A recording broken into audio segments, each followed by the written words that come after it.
All right, 6:02 in the Rose City. Time for Dirt and Sprague on Portland Sports Leader 1080. The Fan. Good morning, good morning, good morning. Happy Friday. Dirt and Dirt hanging out with you on a football Friday, a fast break Friday on the Dirt and Dirt Show. What is happening? There's Dirt. I'm Dirt. Hey, Dirt. How you doing today? Well, I was grabbing the auto. There's a couple of Dirts in here today on a Friday. My fault. What's up, you dirt Auto. bag? What are you talking about? I got it programmed in there to just Went into auto mode. He's running on autopilot it's right a now. Find your ball Friday. It's a new Find your ball Friday. It's a new video. What do you mean auto? You use auto upload? well, I have the script like pre-programmed or like Gotta saved, copy and and paste I just it. copy and pull it. Don't you just write "Here's Dirt or Sprague" for the pregame Notion pregame thing? It's already written, so I can just grab it and. You know what? Do me a favor. I give you grief about this. That's I actually fantastic. legitimately want you to don't change it. Yeah, every time should just be Dirt. It should just be Dirt every single time. every that's single fine. time. He wants it all about him. You might as well just keep the script as There it is. goes. Give it to me, That's baby. fine. Give it to me. I'm doing the pregame every Well, day that's now. fine. Some days I'm taller and skinnier. Some days I'm short and fat. I don't know what I'm going to look like that I'm day, all but it's for all right. Some letting days I've people figure it shaved. out. Some days I haven't Welcome- shaved. Welcome Some to days the show, I need a folks. haircut. Some days I don't need a haircut. You know. Some Some days you have just- tattoos. Some Some days days you I got don't. tats. Some days I don't. You never know what you're going to get from me. That's the Good beauty. actual sports previewing. Some days you have fundamental questions Yeah. that you have to ask the world that you never get answers to. Give me a hot curious take, fire about from the hip. where that diatribe was born out of. Yesterday. Okay. Yeah, the diatribe was born out of yesterday. What happened on the Great Notion Brewing pregame show that I clearly did. I just want to make sure that you watched it because I was the one that did it. So I'm curious from the watching of it what you took away from it and what the rant was about. Well, here's my 2 cents on this Great Notion previewing thing we're doing here as a station. Yeah, nobody seemed to work out the details of us in the morning show, which is par for the course. Yeah. Everybody's got great ideas. It's like, well, okay, where's all the support at 5 a.m. when we're trying to do this? Well, we had Jake. we are here. in- We are here every day. We are here Yes. early every day. Every day. Every Jake, day. Jake is supposed to come in Monday and Thursday with us from 6 to 9. He shows up roughly at around 8:12. It's like, hey. Is he here today? He's here today. I think he's here today. No, he was here yesterday. So I find this is just my opinion. Doesn't mean it's right. Yes. I find traditional previewing content rather uninteresting. And all the shows got to do these videos. Yes. So I like to spice it up for Great Notion. I like to throw out pondering things that go on in my life or that I observe. Give him something special. I Give mean, him honestly, something your unique. animal facts would be pretty good in that, too. Well, we all know what's coming up on the show. Sports. Yeah. And the NBA Finals? what? We're going to talk about that today? Will you talk about Beaver baseball? I didn't have either of those in my notes. What about football? That's Like, gonna be- of course. I was going to do 2.5 hours on the U.S. Open. I don't know what you're talking It's about. a football Friday. Dirt and I are going to a Timbers game today. I'm popping my Timbers cherry I'm tonight. excited. excited for you. Are you never going to be been. at the game, Swag? Are you going? No, Hops are here continuing their homestand. It's Fireworks Friday with the Hops. Fireworks Friday. You guys going to get shut out on Firework Friday the way you did yesterday? I hope not. That was rough. They have fallen out of first place in the league. Okay, for back first to the time. pregame. So yesterday we did a end of season for basketball team dinner thing. Yes. Okay. Go to Pietro's Pizza and everybody plays arcades. We're having a great time. It was at a player's parents' house. Okay. And so we had a mini team photo thing because we had never really done one. It's the first girls team for this Nelson Youth program. It's a really special thing. Our record wasn't great, but it's the first team ever. It's a building block for Right. the future. Right. So we did photos, and then we did about 45 minutes of actual basketball stuff, okay? Then we head over. We're going to have a big team dinner. So we go to the house. Everybody's having a good time. The food is delightful. The company's great. The weather's perfect. And they go, Coach. And I go, yeah. And everybody at this party, there's all the players, and most of their parents are there, okay? And the backyard is very nice, but it's not large. So it's kind of intimate. And I turn, and there's stuff. And I go, Oh. oh, God. They got you some gifts? So they get me, yeah. So there's envelopes, and I got open envelopes, and there's thank you cards, and then there's Like gift cards that make me feel very uncomfortable, the amount that is on it. A lot of money. Then there's another gift card for one of these driving ranges, and that amount makes me feel there's just like a lot, and it was very nice. It was very kind. A bucket of balls costs a lot in this economy right now. Well, this is going to get me a lot of buckets. It's a lot of buckets coming your way. Yeah. And so it's like a very nice thing. All the players wrote like personal messages thanking me for the season and how they felt. And very touching. yeah. Did they sign a basketball? Did you get like a signed team basketball? No, and I'm kind of glad I didn't because okay. I wouldn't know what to do with that. Put that up in Arnie's gym, man. I mean, put that on a shelf. Remember that year. Maybe I would have done that. Frame the team photo. One of those girls could go to the WNBA. That could be a ball that's worth a lot of money down the road. There's some girls on our team that I think if they really applied themselves could play college ball. Sure, could be very good. Yeah, I don't know how high the level, but I think they could. So I open these things, I get these gifts, and I've realized this about myself in the last year or two of my life. Most people are very bad gift givers, and I'm raising my hand. I am one of these people. Yeah. I'm actually also a very bad gift receiver. You don't show the emotions that you feel are adequate. I'm not an overly fake person in the sense of you get something and you're like, oh, guys. Oh, thank you. And I'm also not like, oh, thanks, guy. I didn't know it was a lot. You don't want to go too far because then you feel like you're almost putting on an act. You don't want to be too over the top of, thank you so much. Yes. Yeah. And you'd also know it was an act if I did it. Yeah. You want it to be a genuine reaction. Right. Sounds like you were a little overwhelmed, though. Well, I didn't do the coaching thing to get gift cards. Of course not. No, you didn't. But it's nice to get a little something out of it at the end of the year for them to show their appreciation. But I think just telling me thank you actually is good enough. Well, let me ask you this. Now, I don't know how many other sports your kids play, but if they it's like soccer and cross country. There's not team sport wise a lot going on for us. So if they were playing, let's say they were playing club soccer, that was like a year-round thing, constant tournaments, multiple practices. It goes on month on end, Put right? a gun in my mouth. It never ends, right? The Club soccer is awful. I'm just going to say that. Hot take. Season finally comes to an end. Are you buying the coach something as a thank you gift? It ain't my idea. Would your wife buy the coach something as a thank you gift? Would my wife contribute? Yeah. Probably. And would she go, hey, here's $20 we're for a giving gift card? $30 into the big pot. And I'd go, oh, okay. Yeah, but sounds good. If you said, you wouldn't do it on your own volition, but somebody in your household would come up with the idea to pinch in a little bit. Here's my take. Coaching is I think it's important, and it's not just from the wins and losses perspective. There's a lot of disgusting coaches in sports, and they want to win, and they want to be like, I'm undefeated in the last 3 years. I've encountered these coaches. Yeah. They're real. You should be coaching to want to keep kids active and enjoy the team aspect of sports. Yes. Or solo, golf, whatever. Yeah. Sure. If you want to coach to get gift cards or money, go a different direction. You should not be getting into what I'm doing to get paid. That's my salary, or man. to get a gift card to a sushi restaurant. Now, again, your golf game is going to be dialed in this offseason. I want to tell you, very appreciative. All those buckets that are coming your way. I'm very grateful for it. I don't want this to sound like I'm very mad. I'm not mad. I just realized about myself. Yeah. And I've done this at Christmas. I've done this for birthday. I'm the same way. I'm not a very good gift receiver. I'm like, oh, thanks. And then I kind of just move on. I don't really give you a lot emotionally with gift receiving. And gift giving is a controversial thing that people talk about. Nobody talks about gift receiving. No. Are you a good gift receiver? I am awful. I feel like I'm really bad at that too. I usually end up dropping, in those instances, I would have just said repetitively, over and over again, this is too much. And then to the point where it's like, no, it's not. We got you. And then it becomes a thing where I'm like, why? Now you sound much. ungrateful. This is too much. Yeah. Why did you do all this? You didn't need to do this. This is way too much. Yep. I do that a lot. My wife will ask me from time to time around holidays, do you don't like it, do you? And I'm like, yes, I do. I told you I like it. Yeah. You don't like it, do you? You don't like it. And then I got to wear the shirt on a show, and everybody makes fun of me. So I actually did like the shirt. Thank you very much.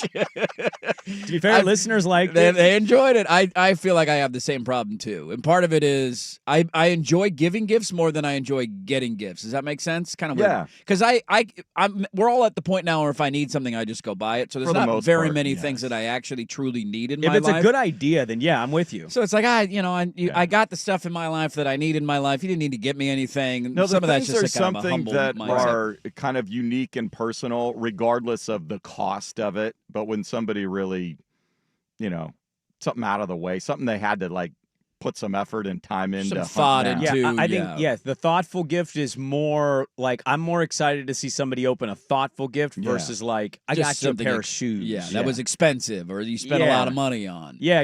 Something that a little thought and love went into. Yeah, when you come up with a really like me and my family this year, everybody did a jokey T-shirt or sweatshirt, white elephant. Yeah. And so like I didn't really know where it was gonna go, but when we started opening them up, there were like very funny, awful photos of each other on T-shirts. On a T-shirt, yeah. Or like my brother-in-law got a hand-me-down free T-shirt from Century High School because of the youth football league they play there, and so there was a Century sweatshirt in. Yeah. It's like, What is this? Why is this in here?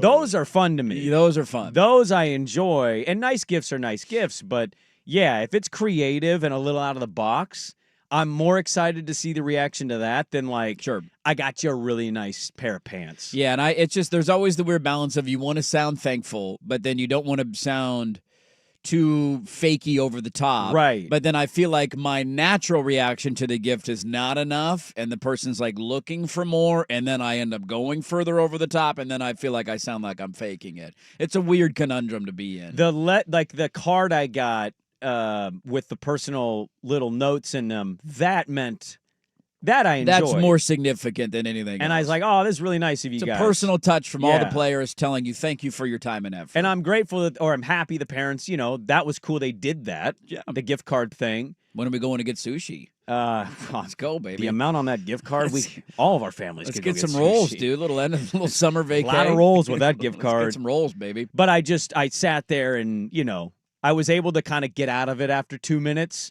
But that 2 minutes felt like 35 minutes. Yeah. I was like, everybody's kind of looking at me. I also hate being and this is weird in the industry we're in, I hate being the center of attention. I can't stand it. In settings like that, when everybody at the party is looking at you, watching you're the only one open. It's one thing like on a Christmas when everybody's rotating gift opening, and then you're like just for a brief moment, and then you move on to the next gift. But for like a birthday or a situation like that, and everybody's watching you for your reaction, I hate that feeling. One of the moms was like, hey, I listened to your show the other day, and I was like, oh, were we talking about cocaine? No. That wasn't the Cardi B show, was wasn't it? the Cardi B segment, Please. was No. Very dangerous. What time did you listen? You get a little weird on that show. I'm sorry. Thank you for listening, though. I appreciate it. A normal human being outside of coaching your kid in basketball. Don't let your kids listen to the show, but they should. But Targeted don't. demographic in this industry, and it's not you. Are you a male, 35 to 54? I got to play the ratings game. Yeah. I'm in an industry, you know what I mean? Yeah, I'm an awful gift receiver.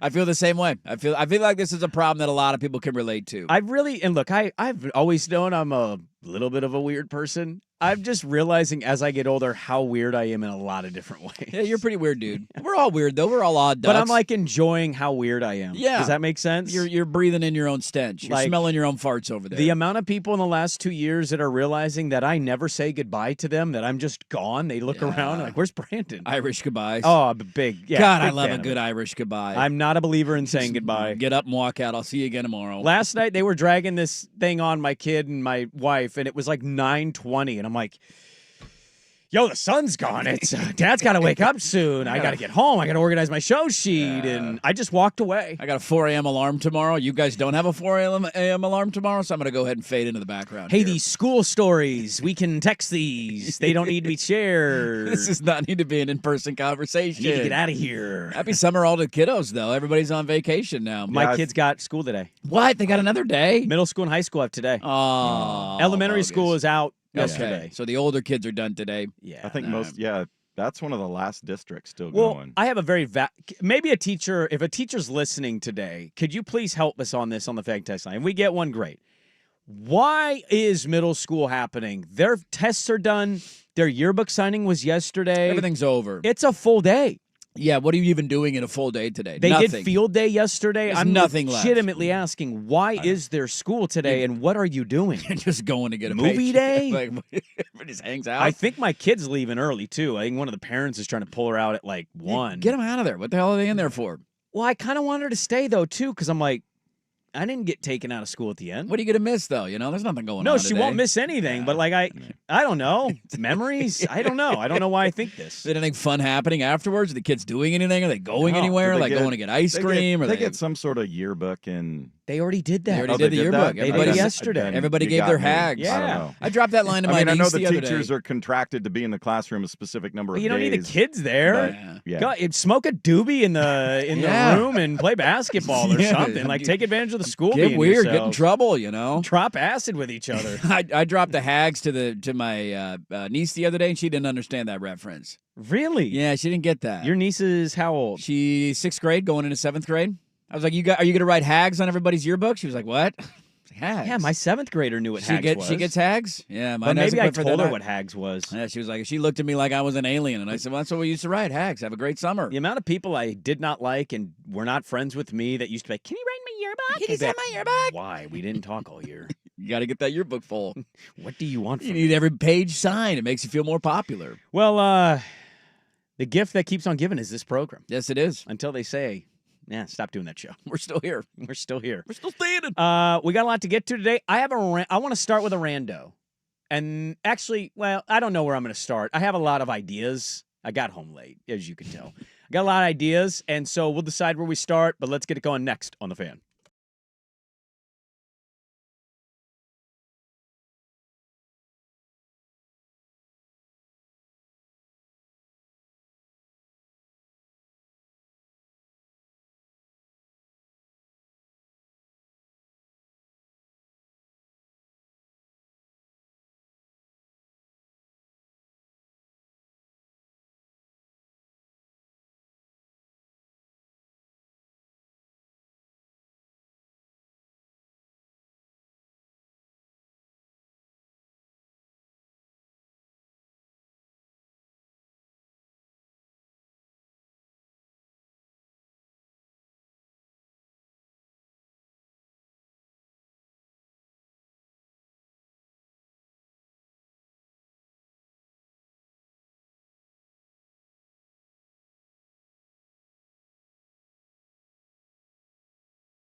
Fan. We have a lot to get to today. This is going to be very random, but I saw this and I had to bring this up on the show. So I was perusing football content yesterday, and I saw a video.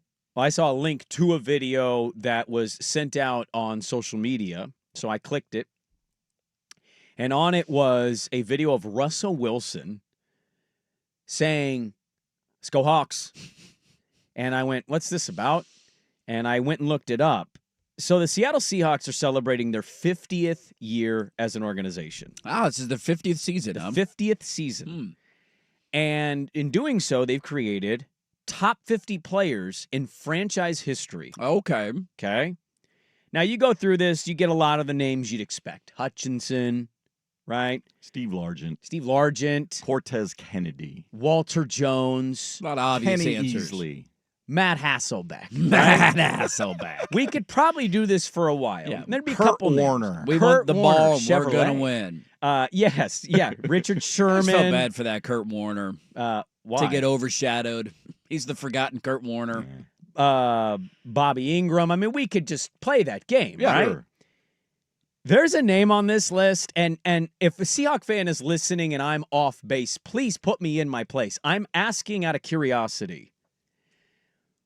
Why is Devon Witherspoon a top 50 Seahawk already? Already a top 50 Seahawk. He made the list. They kicked off the video. I went and watched the video. So the video is a put together thing of them calling all the players. Like Marshawn calls Richard Sherman. He calls Cam Chancellor. They're all calling each other, right? The old guys, the new guys, the not too long ago guys. But it kicks off with, Devon, you made it. And I just went, how is Devon Witherspoon done enough in his career? And I know 50's a lot, but He's a really good player, but yeah, he's only been in the NFL for 2 seasons. Yeah. I mean, 50, I mean.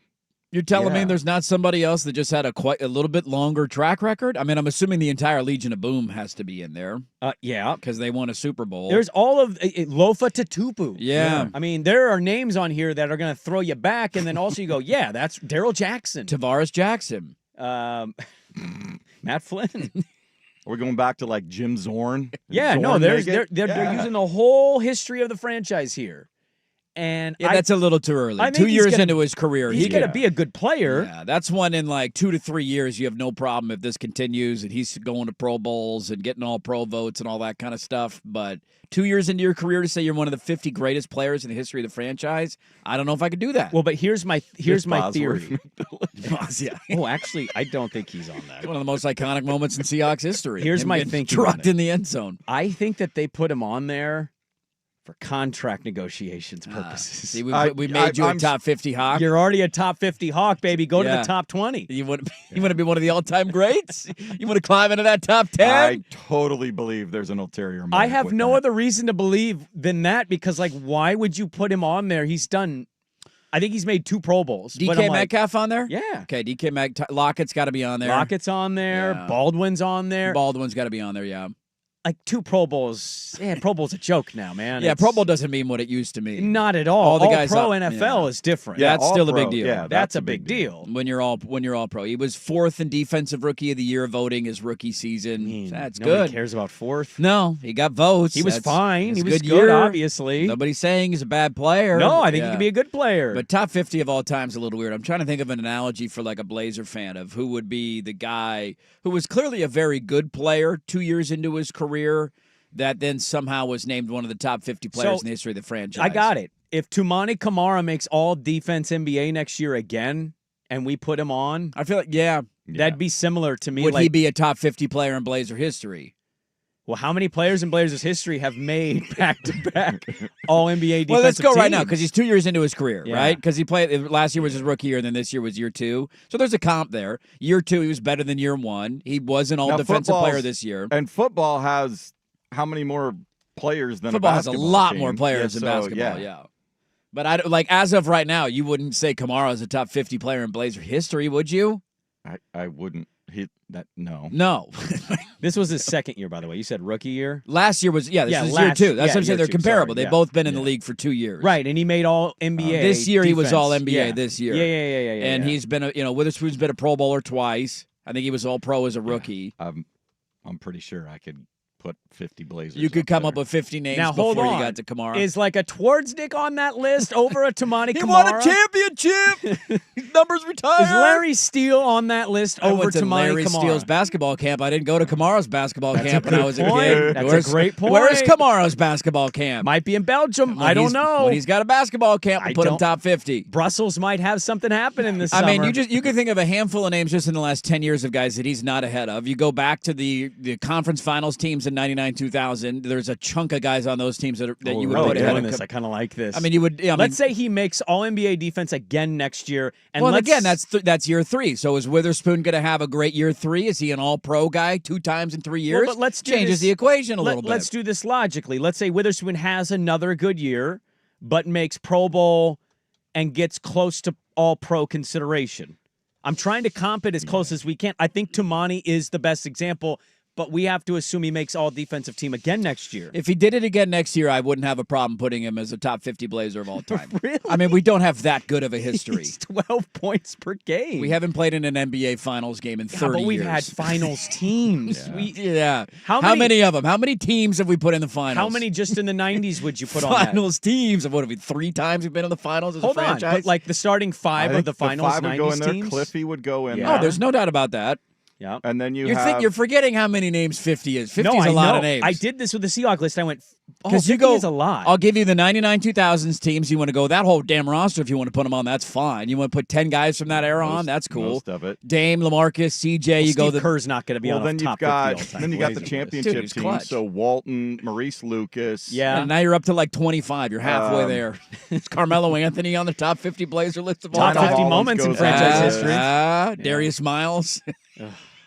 Rashid, Damon. Sit here, act like we got some rich Zebo. history. Zebo would be Haven't on that done anything list. relevant Does in a Steve quarter Smith go on that? century. Does Steve Smith go on the list before? No, he was Okay. here for what, 2 seasons? God, I love Steve Smith, though. I did. I love. Can Walt Williams be on that list just for the nostalgia and the socks? Does anybody else? Can his socks be a top 50 guy? Anybody else see Steve Smith and just hear Stuart Scott, Mookie, Yeah. and think Mookie Blaylock as Every well? time. Every time. That was a big 3: Mookie Blaylock, Steve Smith, and Mutombo. God, I love those Hawk jerseys, Jim too. Paxson is on that list. Yeah, See, this is my point. Ainge. Danny Is Ainge. Danny Ainge a top 50 Blazer of all time? Why not? Throw it to him. Now you're at like 27. Tamani You know- Kamara ahead of Steve Blake. I think you're making a good point. You got 23 50 names is to go. a bigger number than Yeah. you'd give it credit. That's a big number. That's a lot of players. Yeah, and to Swag's point, it's harder to do. Like basketball, to come up with 50 names is more difficult because there's not as many guys. Like Jeff you got Petry's on that list. Yeah, at least there's 22 on a and football it's team. like you got all the offensive Yeah. linemen, defensive linemen, any quarterback with a pulse in Seattle history, you're going to throw. There's on a few names on here that I admittedly was like, I don't have a history of them. Never heard that name before. Jeff Bryant. Yeah, I don't know. I can't claim to act like I know much about Jeff Bryant in Seahawk history. I got nothing with Jeff Jacob Bryant. Green. Nothing with Oh, Jacob, Green was a beast. Hey, I'll believe you. You could Sure. say anything Yeah. to me and I'll believe you at this point. I'm just telling you, I don't have went through it. Who else was on this? There was 2 kickers. John Ryan made the list. John Ryan, top Wow. 50. So did Michael Dixon. Oh, Dixon. Well, They had 2 didn't they just punters. extend him with a Okay. big contract? He's been a mean, really good kicker. yeah, for he's them. a great punter. Yeah. So was John Ryan, John, Pickles owner, yes, the big pickle, he faked a field goal Ginger Pickle. in the NFC title game. Absolutely, friend of the program, John Ryan. Yes. John Ryan has been on the show before. But yeah, this is Brian Millard. All of a sudden, this is a little less controversial 2 years into his career as you continue Are to we name concluding Devon Witherspoon? Top 50 of all time. Indeed, top 50. I retract of all my take from the opening of the segment. He is very deserving of being top 50 of all time. time. Yeah, it is an interesting list, and it's a good play by the Seahawks to get ahead of those contract negotiations. Look at that, top 50, baby. Dude, come top on, man. 50. You're a franchise history player. We got to keep you here. What's it going to take? And if you have a slightly disappointing year this year, you can say, well, we do have top 50 Seahawk of all time, Witherspoon in the secondary. So are we concluding collectively as a group as we go? Tamani Kamara makes all defensive team again next year, first, second, whatever. I mean, the more I think about it, he might already be on the list, to be honest with you. He might be like 49. I don't think so yet. But if he does it I next want year, to play I want you, like, you're not going to do it, but throughout the course of the show today, we can add this to our Oh. rankings. See how many names give you us could come five up a with. set. Give us 5 a break. Okay. 5 a break. I'm going to have to go back through the annals of Blazer history. You do your anals. You go through the and you you go give through me the 5 a annals break. and you let us know. We'll go through your anals. And I want to know how many names you come up And with. we'll try to get to 50, okay? I don't know if there's 50. The more I think about it, I genuinely don't know. I would have Drazen Petrovic on the list before. Oh, R.I.P. Tumani. Yeah. How many years did he play in a Blazer uniform? Not that long. Not that long, A lot of people more know him as a net. Yes. Sadly. And he was also a guy that he was a woulda, coulda, shoulda been in his career. Everybody remembers that. Detlef Schrempf. He played here for a season and a half. Yeah, it wasn't very long. 95 career games as a Blazer. He averaged 7 points per game. He's the original Jermaine O'Neal. Yes, because then he went to the Nets and he was really good. He averaged 20 a bucket game at the back-to-back Nets. years. Yeah. He turned into a really good player. Yeah, Dirt's right. Start putting your list together and sprinkle them at us every once in a while of just name them off randomly during a segment so we can see if you can get to 50 without Tamani Kamara. Yeah. All right, so all right. Well, I'll start. It doesn't have to be in any order. You don't have to go 1 through 47. What a ridiculous task we've given you just today. name names. Name names throughout the show. And we'll give you a thumbs down or a thumbs up like Gladiator. All right, let's get back. Let's try to get back on things, okay? Let's be more organized on our Friday. Let's go off on a high note today. We're already over it. Coming up next, I don't know how you guys do it. I don't know how you do it. Next on The Fan. This is a U.S. Open Week edition of Dirt and Sprague. Brought to you by Langdon Farms Golf Club. Now, from the George McCoy at Warren Allen Sports Desk, a Sports Center update on 1080 The Fan. Brought to you by Vulcan Design and Construction. Check out their award-winning outdoor living designs or schedule your free design consultation at vulcandc.com. First on The Fan, we are down to just 7 players in red numbers as round 2 of the 125th U.S. Open underway this morning from Oakmont Country Club. J.J. Spawn, the only player to go bogey-free in round 1 at 4 under, will start just before 10 a.m. this morning. Brooks Koepka is on the course. He's 2 under, even through 7 today. Victor Hovland is 2 under through 5. He's gotten it to 1 under. John Rahm is even. Other players backing up. Rory McIlroy, Wyndham Clark will start the day at +4, trying to make the cut. Scotty Scheffler is +2. He is through 5 this morning. For the 3rd time in 4 Stanley Cup final games this year, overtime needed to determine a winner. The Oilers rallied from a 3-goal deficit, survived a Florida goal in the final 20 seconds of regulation, and they win it on Leon Draisaitl's 4th OT winner this postseason. 5-4 the final. Series goes back to Edmonton. Game 5 Saturday night, all tied at 2 apiece. Game 4 of the NBA Finals is in Indianapolis tonight. Pacers trying to take a commanding 3-1 series lead over the heavily favored Thunder. Tip set for 5:30. You'll hear it on 910 ESPN Portland. Pre-game at 4:30. OKC a 6-point favorite. Oregon State looking for a 4th baseball national championship. Begins its run in Omaha tonight against the Louisville Cardinals. First pitch just after 4 on ESPN. Beavers beat the Cardinals 11-4 in the 2013 College World Series, their only previous meeting in Omaha. More sports scores and stories in 30 minutes. Jason Swigart from the George McCoy at Warren Allen Sports Desk. Hurt, missing work, insurance companies acting like jerks. Don't call your mom. Call George McCoy at warrenallen.com. It's back. The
Fan. Picker, now Kulak.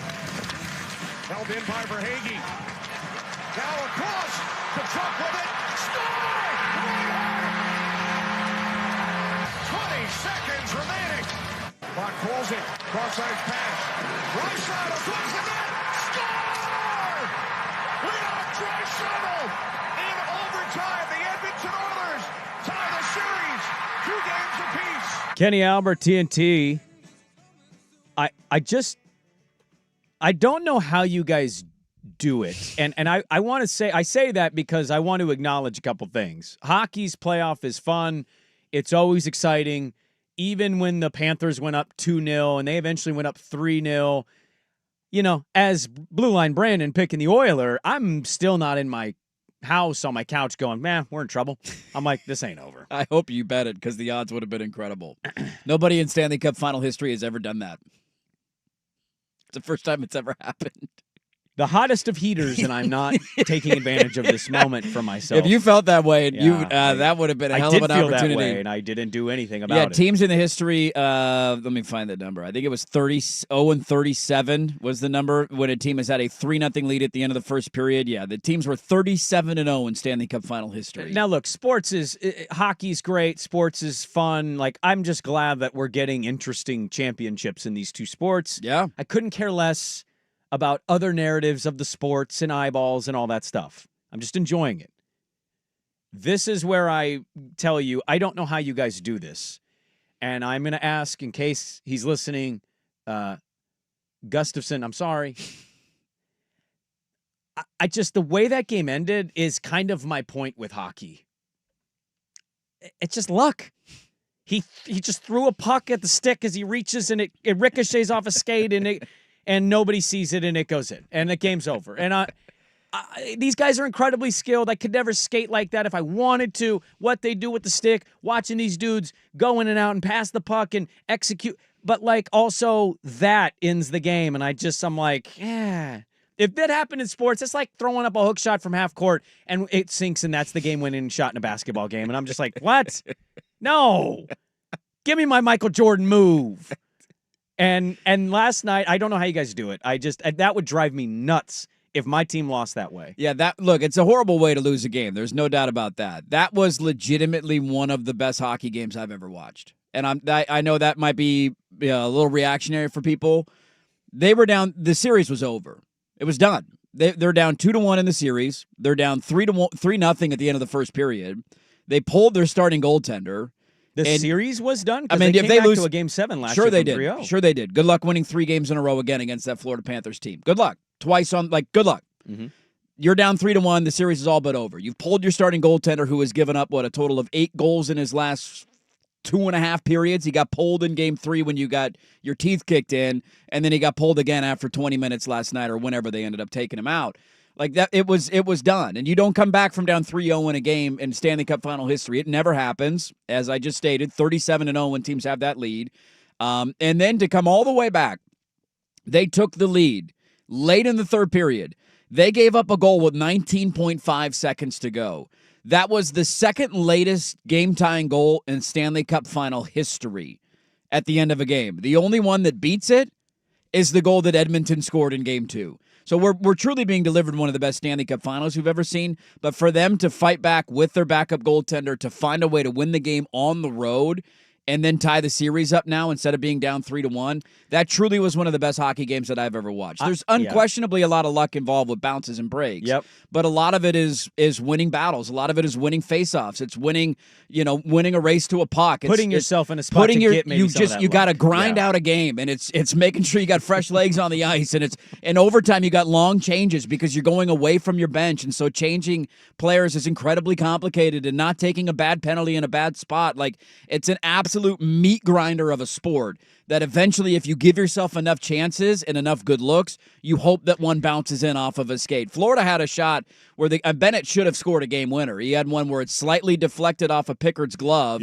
kind of ticked up and then hit the crossbar. That should have been game over, but it wasn't, and Edmonton ended up winning the game. I think I just concluded, and I can already hear your voice in my head responding to this comment. I think that game winner is why I can't get into it all the way.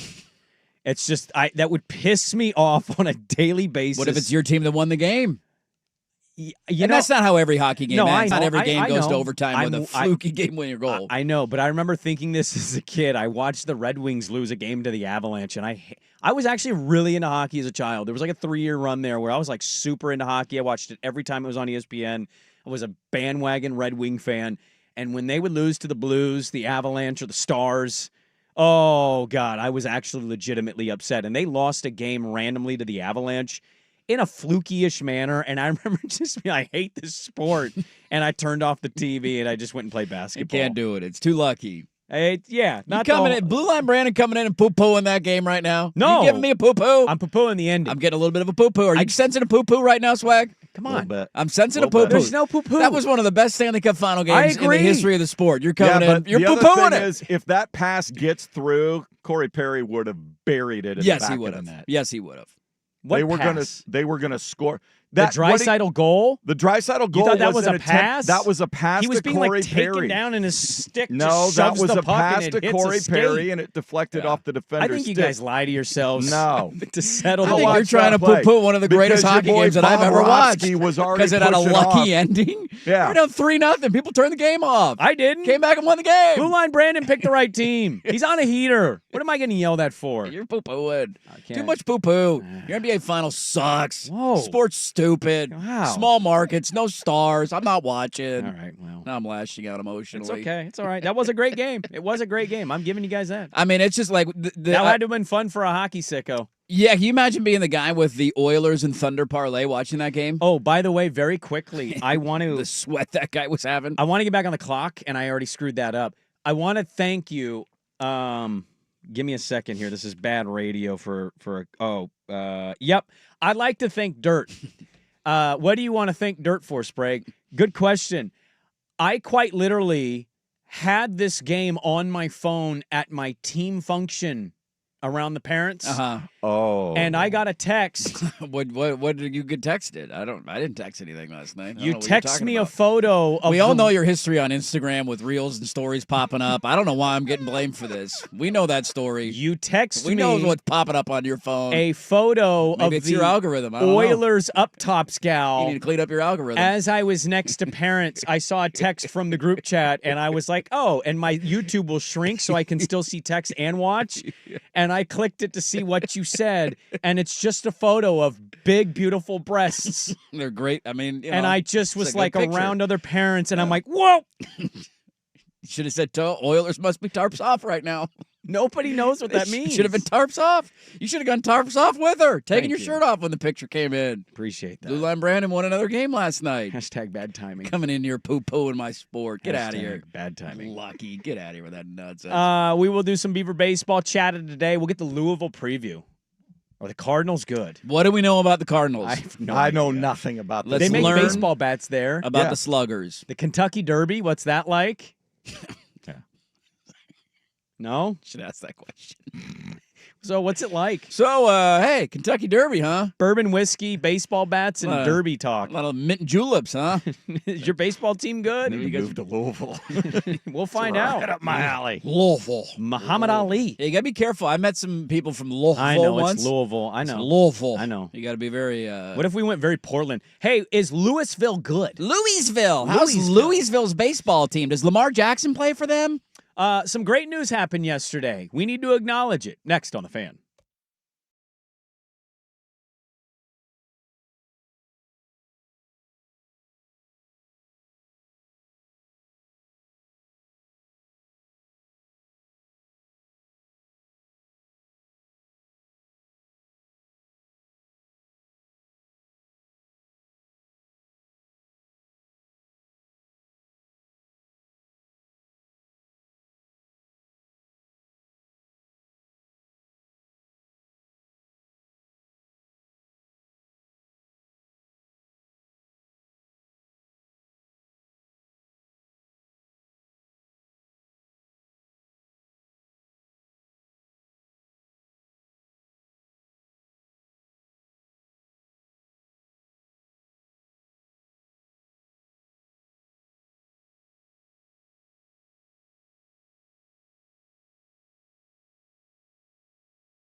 one. All right, we have a lot to get to in all seriousness in the second hour of this program. You guys need to respect this format. Get back on the clock, all right? I will get back on the clock.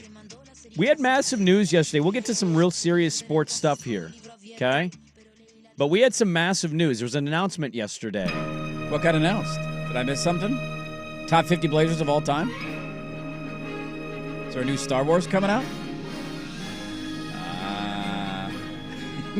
Rick Moranis is coming out of his retirement. Is this official? He's coming out of retirement? It's official. Rick Moranis is back. Spaceballs 2 is going to have everybody but John Candy for obvious reasons. That one you can't do. Barf will not be in Spaceballs 2. No, he will not. But Bill Pullman, Rick Moranis, Mel Brooks is going to act in this at 98. Is there, I wonder if they'll have, who would be like if Barf had a kid? Or an offspring? Who's a good Barf kid? You know who wants to do it? I bet you could get him to do it, and I bet you get him at a cheaper rate than he normally charges. Ryan Reynolds is making a John Candy docuseries about how great he was. It's his Hero from Canada. I'm definitely going to watch that. Who doesn't love John Candy? I bet you Ryan Reynolds would love to play Barf's offspring. Is that a good Barf? Is that a good Barf for you? I think it could be a good You Barf. think it'd be a good Ryan Reynolds Barf? is good. I mean, I'm not saying he's not good. He's a little toxic right now, is he not? I don't follow the tabloids as closely as some, but for the headlines I see, he's a little controversy right now. Before people crap all over it and say it's going to be terrible, let's not do that, okay? Let's hope for the best here. I mean, I'm going to watch it. I have a lot of high expectations it's going to be a great movie, but I will watch the movie. I just want to see Moranis again. Dude, he is not. I saw this yesterday. His wife passed away. He basically quit. He became a dad. He has not had an on-screen credit, I believe, in 28 years. Yeah, this is huge, man. And Getting how long him out it's of retirement? been. Yeah, it's a massive deal. The Barf thing, I feel like you got to find a fat for that, don't you? You can't make him a little heavier? He wore the fat suit in Just Friends. That is a deep pull. He did wear the fat suit in Just Friends. I think Ryan Reynolds would love to do it. I'm trying to think of other funny as fat an homage actors. to him. Yeah, I'm going to look up fat comedians I now. thought this was a really big announcement yesterday. I was really excited about this. I love Spaceballs. I'm glad they're making a sequel. I can't believe Mel Brooks is going to do this at 98. I honestly, I had one of those moments of still here. Really? I did, yeah. He's pretty active on social medias. I don't follow him on social medias, so Okay. I don't see a lot of Mel Brooks stuff. Okay. I felt like he had, I don't know, maybe in my mind I had killed him off. He's up there. He's getting 98. up there. 98 years That's old. pretty old to be That's acting. about as old as you could be, man. I can't imagine he's going to have a lot of lines to remember. But I think you just roll him out there, and he's like, hey, I'm still here. and I'm funny." still here. I'm still standing. I'm I'm excited for this. Dude, I'm pumped. We've had a lot of these. We get the next Happy Gilmore's coming out soon, I think. The trailer's been everywhere. I have properly gauged and measured my expectations for that one.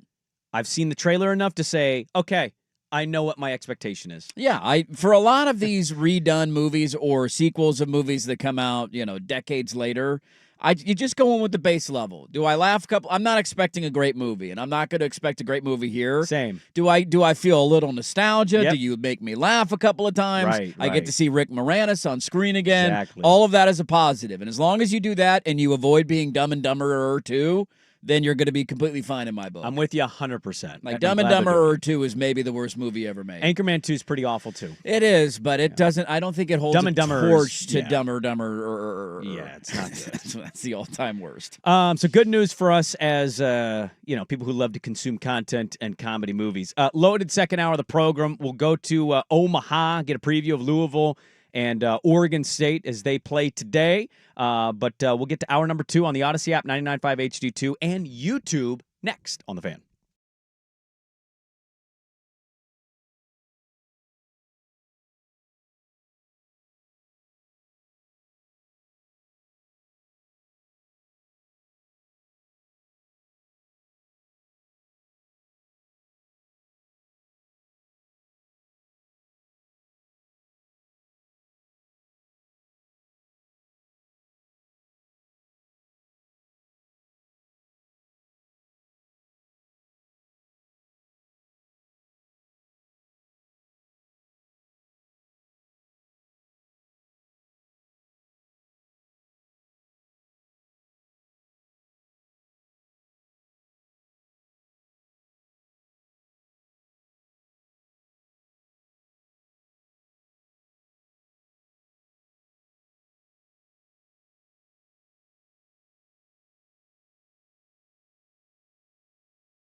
Why you need a team of attorneys you can put your trust in. Call Reynolds Defense Firm today online at reynoldsdefensefirm.com. First on the Fan.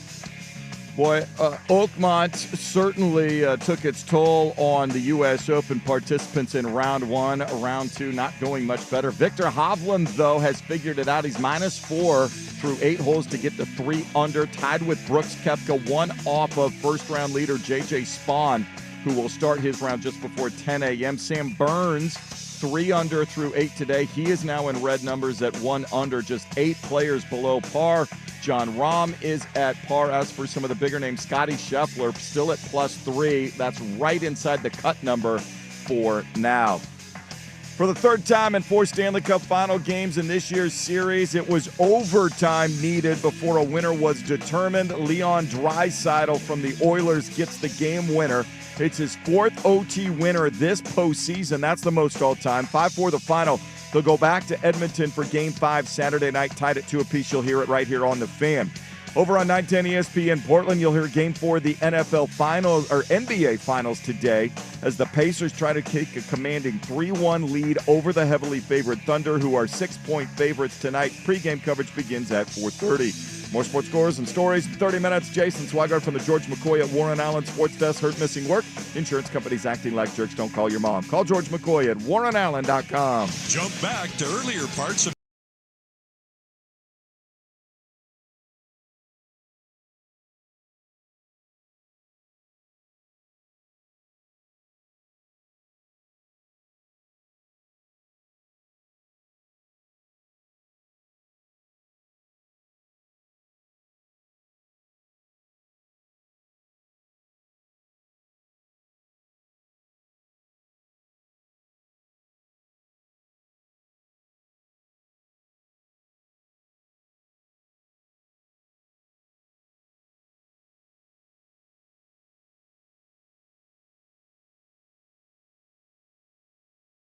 and that's what Oakmont does to you. The Fan. All right, welcome back in the second hour. Dirt and Sprague here on 1080 The Fan, the Odyssey app, 99.5 HD2, and of course, YouTube, youtube.com/1080 AM The Fan.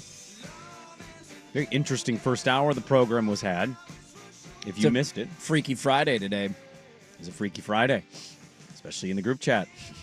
If you missed any of it, you can always catch it at 1080thefan.com. One of the things we got to, because we got to a lot of random different things in that hour, we stumbled across the Seahawks top 50 players of all time, which then stumbled us into the top 50 Blazers. Devon Witherspoon is a top 50 Seahawk. We think, or at least I think, if Tamani Kamara makes All-NBA defense next year, it's a similar comp of would you put him in as a top 50 Blazer of all time? Swag kind of poo-pooed this. A little bit of a poo-poo. So we have set Swag off with some homework of, okay, then you give us 50 Blazers under the assumption that Tamani makes it again. Because I have no reason to believe he won't. He was the first Blazer in 21 years to be named to an all-defensive team. How many have we had? 21 years. How many have made back-to-back years? Walton. Okay. Buck Williams, 3 years. Okay. Yeah. Kermit Washington. Buck Yeah. made it back-to-back. Let's see. Or he made 90, it 3 total. 91, 92, yeah. Okay. Yeah, he 2 did. times first team, 1 time second team. Okay. So if Walton was first team back-to-back. Maurice Lucas had back-to-back too. okay, so we've had, 77, 78 Yeah. first team, and then 78, 79 second team. So is that 3 Lionel or is that Hollins 4? had back-to-back. Is that 5? Is that 4? Walton, and- Lucas, yeah. Hollins, Kermit, and Buck. Okay. So he would be joining a rare. Buck being the last one to do Yeah. it. Yeah. And the last year that he showed up was what, 1992? So we Yeah. told Swag, I was 3 years old. name 50 Blazers, assuming Tamani does accomplish this next year. That would be ahead of Tamani Kamara on the all-time Blazer Pantheon. Yes. Where are you Yeah. at so far? We're around 35, and it's getting dicey. But you got 15 slots. You got 15 more slots. Who is the most controversial name that you've put on that list, not counting the title team where one of the guys Probably averaged 8 points? Petrovic, Drazen. A year and a half. He played like 70 games I know. in a Blazer uniform, and his best years came in a different uniform. He's on the list of top 50 Blazers of all time? For Jason Swigart, he is. Interesting. Well, he's still got 15 more spots to go. So I don't have any we're- problem with it we're being down on the there. list. He's This probably reaching at This this. is proving my We're point. reaching. How deep into the bag are we going to get here So today? I went through anybody that made an all-star team. Because the NBA All-Star team is actually one of the toughest All-Star teams to make because I there's agree not a with that. guaranteed It's spot. not the Pro Bowl. They We've have only had kept 2 it in 20 to years. 12. It's 12 players. They've never expanded it to Yeah. 15 or whatever. Is Bonzi There's Wells no- on that list? There's no Bonzi. Yeah, Bonzi's on the list. See, this is where we're at. This is my point. Andrew says if this list starts to include Hassan Jin, Vladimir Stepania, and Ruben Boomshay, you know you're getting not too there. far. I mean, I looked up top 50 scorers in Blazer history, so the 50 leading scorers in franchise history. Shaden Sharp is 46th on that list. Shaden Sharp is already a top 50 scorer in Blazer franchise history. Oh, And I know the game is a little bit different. Is Al Did you know- Farouk Aminu I'm on trying that to list? look at like players that like received a major award Yes. at some point. Rudy Fernandez made the second team All-Rookie team.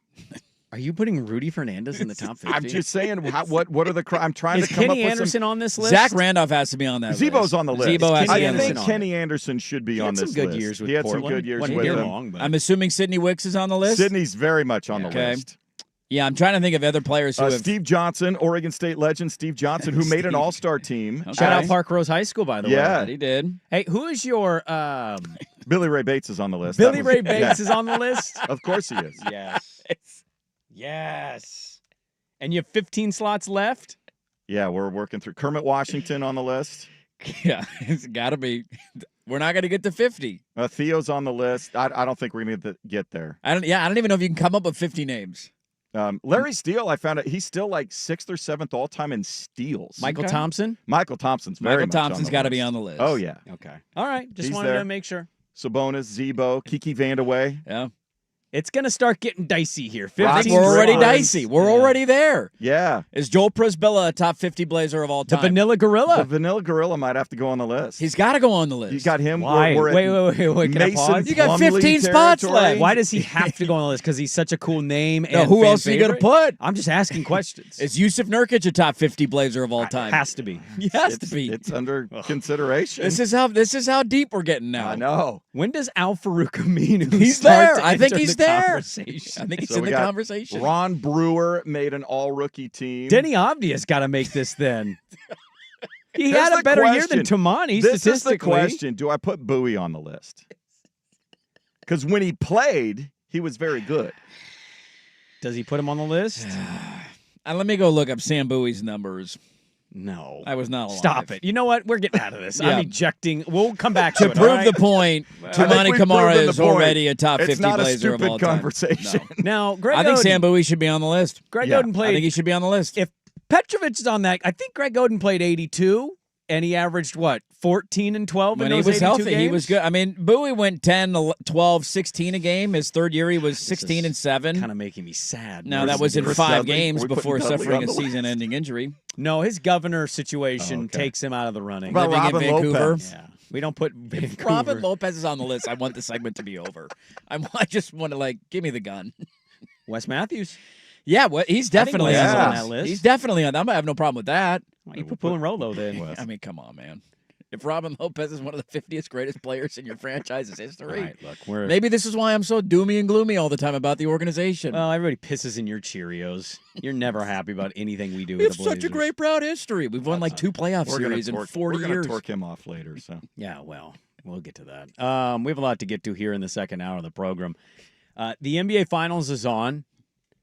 yes, It's Yes, game it is. 4. Yes, game it is. 4. It's a big game, right? Pacers win. They're going 3-1. Big game tonight. Many will say the series is over, but many will still take the Thunder value and gamble.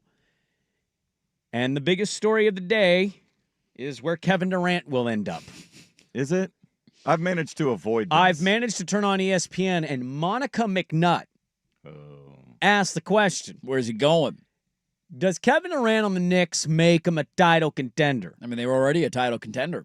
They were in the conference finals. But does he make him a more legitimate title contender? Now, Shams Charania gave us 5 teams, 5 that have reached out and had real conversation.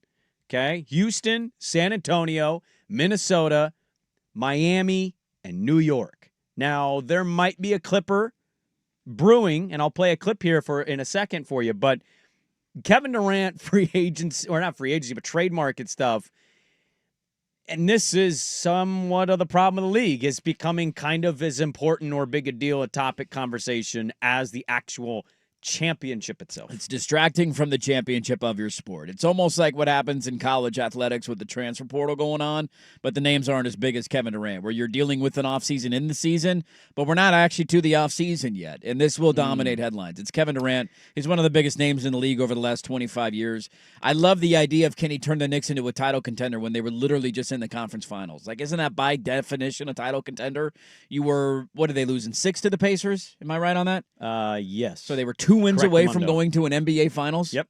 In one of those games, they blew a massive lead in game 1. Could have won that series. Very well could have won that could be in the series. NBA Like, they're Finals. already a title contender. Now, maybe he's the missing ingredient. I don't know what the hell they have to trade. Salary-wise, they can make it match, but they don't have any draft capital left because they traded it all for Karl Anthony Towns last offseason. So how they figured that out, I don't know. But you knew the Knicks were going to put themselves in this conversation. Well, there's a radio station in Phoenix, Arizona that had some reporting on this because he is a Sun, and this is what they're hearing. I think there could be another one or two. I think the Clippers might have some interest as well.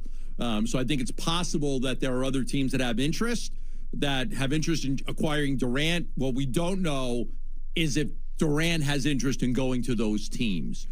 So Durant is going to be very vocal in this and have a say in this and work on this. And as I've been reporting all along, this thing is going to get done before the draft. So this will be, by the draft day, because it's very likely that there will be draft compensation in this deal. So this thing could get done right before the draft or the day of the draft. I don't expect it to be after the draft. So that was 98.7 Arizona Sports FM on the report there. That host, I'm blanking his name. I forgot to bring him up. I want to give him credit. He's actually had some real reporting multiple times throughout his career down there, like really good sourcing. He's been right. Clippers is a team that's kind of flying under the radar. Are we making too big a deal of Kevin Durant as an impact player? I know he had a good statistical season. I don't think so. I think it depends on where he goes. Well, but what are we to make? I have problems with this. I am not refuting his ability. The dude can get a bucket. But what am I to make of what happened in Phoenix and Brooklyn? How am I to square that and then say, well, if he goes to a team, that puts him over the hump? He couldn't put the Suns in a conversation for the playoffs. No, you're not wrong. And the net thing was a disaster. Yeah, the interesting thing about the net stuff is that he was a half a size shoe difference from maybe winning an NBA championship when he hit that shot. And then they ended up losing. Was that game 7 when they lost, when he had the toe over the line? Game 6? It may have been game 6 or 7. I can't remember, but I remember that shot going in and then his toes on the line because the shoes are a little bit too big and they end up losing the series. And correct me if I'm wrong, I believe that was the year that Milwaukee went on to win an NBA championship. And so it was. It's interesting. They were down 2-0 in that finals. How different that history might have been had they done that. The other part of the Brooklyn era that I think I do, look, I've made my thoughts well known about Kevin Durant and his decision to join Golden State over the years. I do enjoy him as a social media follow. I also think when you look at the Brooklyn era, it's unfair just to pin it all on him. That was supposed to be a big 2, and his running mate was not playing because of COVID restrictions. Remember that whole thing? He can't play in New York, but he can play road games. And then they got James Harden, who went like fat bodysuit, I'm the third banana, I don't want to be here anymore. Like, that was just a dumpster fire from everybody involved. They hired Steve Nash to be their head coach. Like, that just was bad. From top to bottom, bad for everybody. And yet they still damn near went to an NBA Finals in one of those seasons. The Phoenix stuff, you got an owner who was chasing after aging veteran players in hopes that it would work out. Like, they went and got Bradley Beal thinking that he was the missing piece and we'll have a big 3. And how did that work out for him now? Is anybody going to be able to trade for Bradley Beal? Because he's got to sign off on it. Nobody's going to take that contract. That ended up being a disaster. So there's a balance of blaming the star in the NBA, but also trying to be fair about the circumstances that they are in. But he's an all-time. I don't know if he's going to crack your guys' top 10 as a player when we do that show next week. Probably not. Well, but like he's in that conversation for most, right? He's up there on the all-time point stuff. He's still going. He had a good statistical. I think you're making a valid point, but I'm also saying straight up, I don't view him as the guy who's going to lead my team. If I'm trading for him, I view him as a guy that's going to be he's the missing piece. But how many times I watched not so many. I didn't watch all their games, but when I watched the Suns, I'd be like, he has 24 points and 9 rebounds, and it doesn't mean anything. And they're down by 17. 20. Yeah, and I'd be like, I think what we've learned about him, he's a very interesting dude. I find him refreshing. I don't have to agree with everything he gives when he responds to people on Twitter or even love the fact that he joined the Warriors. I don't have to, but I can still acknowledge all-time bucket getter, one of the most talented players the league's ever had. Without a doubt. But also, I think what I have come to have as an opinion, and he'd probably think I'm an idiot, and I would have no problem with him thinking that. I think what we've learned is the leadership quality of him at the last however many years of his career is not the same level as some of the other past and present even stars that this league has seen. Yeah. I think he's a dude that's like, I'm a baller. And that's kind of it. Locker room, managing, the personality types, like what you ask franchise players to do. I don't think he has kind of some of that stuff. And I think that's what I've come to think of him as a player. And so that's why I'm asking, is he really going to put a team over the top? If not even with the Suns, with Devin Booker as a running mate, they can be an 8 seed. You know how I feel about Devin Booker. But look at some of the teams that are on this list, okay? Yeah. So we talked about San Antonio yesterday. If he goes that fit. If he goes to San Antonio, Wemby's your number one guy. Can you just go get us 28 a night? Wemby can run around and do everything. Yeah. Can you just be a scorer, right? Right. Houston, to me, makes sense if the Giannis stuff doesn't transpire. And it doesn't appear that it will. It doesn't appear that it will. That would have been their big go-get move, all-in off-season thought. If they don't get him, Houston clearly needs another scorer. Their offense is like a rock fight, right? Exactly. They can get ugly. They can play defense. Yeah. We need somebody that can be a reliable bucket. And they've got draft capital mixed They can make that trade happen. Here's Reed Shepard. He didn't even play for us. And he was a top 5 or whatever pick last year in the NBA draft. That one makes sense to me. And I think they're kind of building around Amen Thompson at this point. And so I'm not asking you to be the leader of the team. I'm just asking you to be in Şengün, yeah. Just come be a vet and come give us 27 a night. The fit that makes the most sense to me, now I'd have to look through all their capital and what they got. Minnesota's the team that I most desperately want to pull off this trade. To play with his and Edwards needs a number 2. Yeah. He desperately needs a number 2. They had Karl Anthony Towns there. They didn't like the fit with 2 7-footers. The contracts weren't going to work out. They made the decision to trade him. Julius Randle Does Phoenix want Randle? Because I think you'd have to. You probably have to move Randle. And Randle had a good postseason. He had great moments for them where you're like, all of a sudden, holy crap, where's Julius Randle coming from?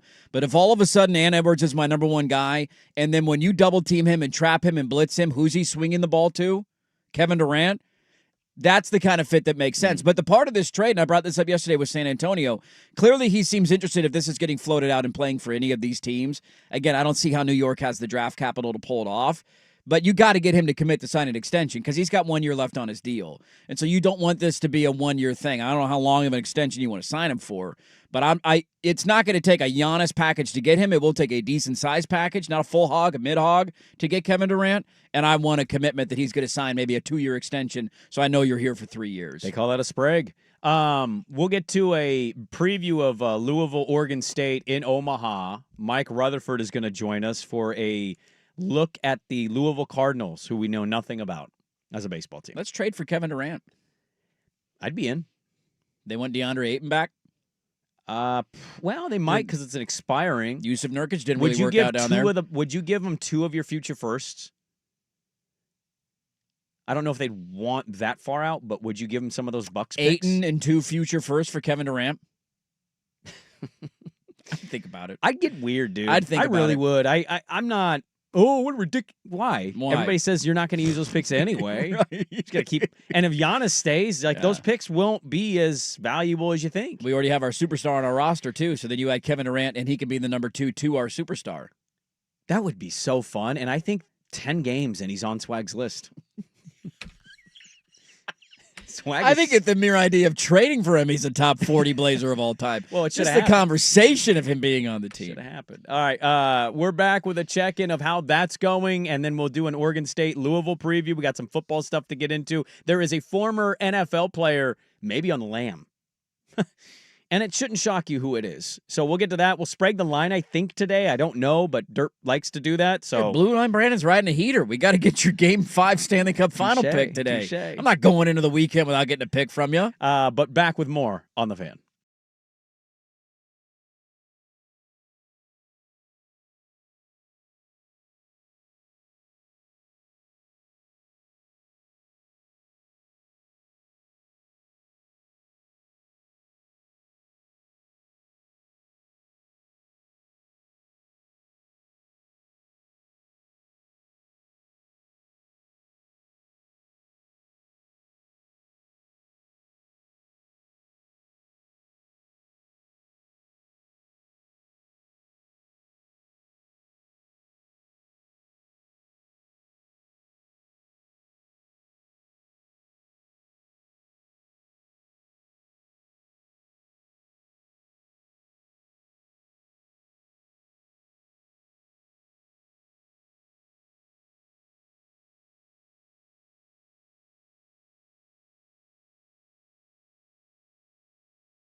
Fan. All right, Mike Rutherford at the bottom of the hour. Louisville Cardinals getting ready to take on Oregon State. The College World Series starts today at 11 a.m. Yeah, you guys are game 2, right? We 4 are game o'clock 2, tonight? 4 o'clock our time. Beavs, Cardinals. Dax Whitney on the bump. Omaha. Omaha. I saw you guys were getting your ass kicked in Jello shots yesterday. What the hell's up with that? What? You don't know about that thing they do in Omaha? there's a a bar bar in that Omaha. counts Jello Oh. shots for all the fan Oh, base. yeah, You that's come right, in and that's you say, right, I'm an sorry. LSU fan, I'm a Coastal LSU Carolina have the fan. all-time record? I mean, LSU kills it every year. Remember when they drained Wisconsin of alcohol? I do remember that, yeah. Murray State's also dominating. I think they're pretty pumped just to be like, look at us, we're here. Do I have that right, or was that the Cougar fans? No, it was the Coug fans that drained. They drained some. Didn't a town LSU get- fans drained something. I thought it was Cougar fans. So this too. was No, I thought 11. it was. Did the Cougs play Wisconsin in a They did. bowl game? Cam Ward played at Wisconsin, remember? Oh, they yeah. won, and he was terrible. They did, yeah. That was the And most they- random It was like win. 17-14. It drained was an the ugly, bars. low-scoring game. They drank the bars dry. That's right. I'm sorry, Coug fan. I That gave the sounds right. credit improperly there. Yeah, your Jello shot, this was 11 hours ago. $5 Jello shot you buy, and then you give your school accreditation when you go. Last place in a not surprising factor at all because they have no fans. UCLA only has 39 sold. Well, They're there's only dead 39 last. people in Omaha. That's well, So- easy. Arizona second to last basketball school. That's a little 55 surprising. they've It's sold. supposed to be a party school. You guys, the West Coast is just getting dominated. Oregon State has 69. Nice. That was 11 hours That's ago. a Beaver with 69. Your leader was LSU Can we with not do any more? 525. LSU was second place. Murray State 385. Murray State's ready to party. Dude, we're in the World Series. We shouldn't be We here. are Murray State. We're here. Our coach mows our field. We're ready to go. I think Beaver fans are pacing themselves, expecting to it's be the there West for the Coast. week. Quick check-in. We had 35. Where are we at right now on the Blazer list? Come up with any more names? I'm at 40, and it's Travis Outlaw on that 5 list? more? Can you name the 5 you added? Nick Batum. Okay. Yeah, Nick Batum's definitely Should a be on top that. 50 Blazer of all time. You know, Dirt and Nick Batum. Dude, if Drazen Petrovic, easy. Yeah. If Drazen So we Petrovic, put Wes Matthews on there. It's Kenny a top Carr. 50 Kenny Carr. Kenny Carr, Mello. if Jason Swigart isn't named Mello as a top 50 Blazer of all he time. played here longer than Petrovic And did. Twardzik. He did. Twardzik has his damn number retired. Twardzik should be. If you Yeah. have a jersey retired, Yeah. you should be on the list. Wow, yeah. Stop. Stop. Yeah. Don't be that guy. Top 50. He's in the rafters. He is in the He rafters. should be on the list. He's in the rafters. Won a title. He did win a title. Swag's to the point where he's going to just be like, Brian Wheeler. I hope nobody notices People doing are- broadcast. People are commenting are we names. We're including like, dude, coaches. Were coaches on that Seahawks list? No, it was just players. Just players. Top just 50 players. People are texting in different names. They're like, yeah, dude, those guys are definitely on. Like Rod Strickland's definitely on the list. Hot Rod. Like he's without a doubt. He might be top 20 of all time. Ooh. He was really good, man. He was a good player. He was a very good player. We'll get to Mike Rutherford here in just a minute. Very, very quickly. I have 1 minute of Swag whispers in my ear. Shut up over 1 minute, you 69 Beaver. Shut up. U.S. Open. I kept track. I didn't watch. We a get 1 minute of U.S. Open coverage today. Day 2 on a Friday. We can get You're to it. wedging it into an end of a segment. The disrespect. You poo-poo the hockey and you wedge in 30 seconds of U.S. Open takes. Speaking of wedges, a lot of wedges not being used properly at this course. kidding. Oakmont is brutally. I've seen people complain about that from a purist standpoint of the long rough around the green. Really takes away the skill of a short game. I mean, there's a little bit to that. Yeah, Like, you're but I just love watching him be in misery. Try and chunk one out onto the green and hopefully you get close. Rory had this. After we talked about his 10-foot shot, he had another one next to did. the green. He chipped, and it went maybe 2 feet. I mean, the leaderboard looks pretty solid. J.J. Spahn, who was the story of yesterday, has not teed off yet. He goes off later this morning. Same with Thurston Lawrence. Thurston Lawrence, I don't think either of those guys will hold. Sam Burns is having a really good tournament. He's been playing good golf lately. Victor Hovland, strokes gained off the tee has been atrocious, but somehow is like 2 under par for the tournament. He chipped in for Eagle earlier today. Let me pull up one. Somebody had a great quote, though. Let me pull this up because I saw this yesterday and I just laughed out loud because it kind of made me feel like my own golf game and it was very relatable. It was Siwoo Kim. Siwoo Kim shot a 68 yesterday. Nice. That's 2 under 68 for Siwoo Kim. You know what he said in his post-round media availability? He has no idea how he did it. I don't even know what I'm doing out here. Yeah. Yeah, that sounds about right. Kepka and Rom are both dropping. Kepka's down 1. Rom has dropped like a stone today. He's plus 3 Sam through 9. Burns. The carnage is going to turn up Yeah, today. 4 It's under gonna, on his round. Yeah. They were not happy with the 4 under round leading the tournament yesterday. Oh, it pissed them off. They're going to dial it up. And so good luck out there. And we're heading to, I mean, what's the projected cut line right now? gotta be 4 over, 5 over? Yeah. +5, +6. There's a Somewhere, lot I of mean, work. because you still got a lot of guys to go. So you might end up with a Yeah. +6 cut line at the end of the day. Certainly it will get to +5. Yeah. The question is, will it get to +6? And there's potential thunderstorms in the afternoon I'm forecast. being serious. Denny probably should be on this list. Yeah. I mean, he's got Mello. 1 year. I know. You're Who not scored wrong. more points as a Blazer? Hey, Mello did. Probably Mello. It definitely was Mello. Mike Rutherford. He's in Omaha. What do we know about Louisville Cardinals baseball? We'll Omaha! find out. Yeah, Omaha. Sprague and Line. Get the Sprague and Line sponsors in as well. To fan text line 503-864-6326. We'll go to Omaha next on the Fan. This is a U.S. Open Week edition of Dirt and Sprague. Brought to you by Langdon Farms Golf Club. Now, from the George McCoy at Warren Allen Sports Desk, a Sports Center update on 1080 The Fan. First on the Fan, still 9 players in red numbers. Round 2 of the 125th U.S. Open at Oakmont. The carnage continuing. Couple of players, though, hot so far today. Sam Burns, 4 under through 9. He's 2 under for the championship. Tied with Victor Hovland, who is 3 under. Daniel Berger at 3 under through 8 holes today to get to 1 under. J.J. Spawn, your first round leader at 4 under, will tee off at 9:52. This morning, Scotty Scheffler going backwards. He's +1, 4 over for the championship, tied with Wyndham Clark, Rory McIlroy. Projected cut somewhere around +5, +6. The hockey was tremendous again. The 3rd overtime game in the 4 Stanley Cup final game so far. And it was Leon Draisaitl that got the overtime winner. And the Oilers have tied up the series 2-2 with the Panthers going back to Edmonton. Game 5 Saturday night. You'll hear it right here on the Fan. Game 4 of the NBA Finals set to go in Indianapolis. Pacers looking to take command of the series, could go up 3-1 with a lead over the heavily favored Thunder, who are 6-point favorites tonight. Tip at 5:30. We have it for you on 910 ESPN Portland pregame at 4:30. More sports scores and stories in 30 minutes. Jason Swigart from the George McCoy at Warren Allen Sports Desk. Hurt, missing work. Insurance companies acting like jerks. Don't call your mom. Call George McCoy at warrenallen.com. The Fan Merch Locker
This wide world of sports, some stories can slip through the cracks. Now, before we do this, let's go over the ground rules. Pelican Brewing presents The Daily Ticker, where Dirt and Sprague hit the big stories you've heard about, and some you haven't.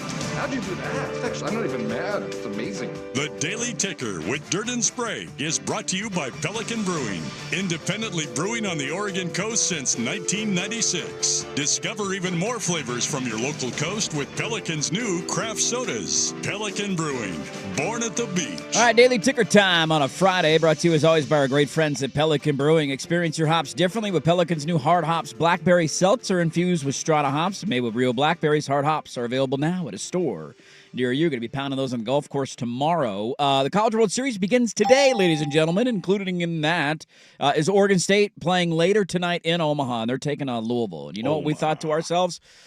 We don't know anything about Louisville baseball. No, we don't. We got nothing. We haven't watched them play all year. We haven't. I got nothing. We got nothing. And so we wanted to find out more about Oregon State's opponent this evening. And joining us now is Mike Rutherford covering Louisville, thecardchronicle.com, at Card Chronicle on Twitter. Mike, good morning to you. Are you in Omaha or do you stay back in Louisville?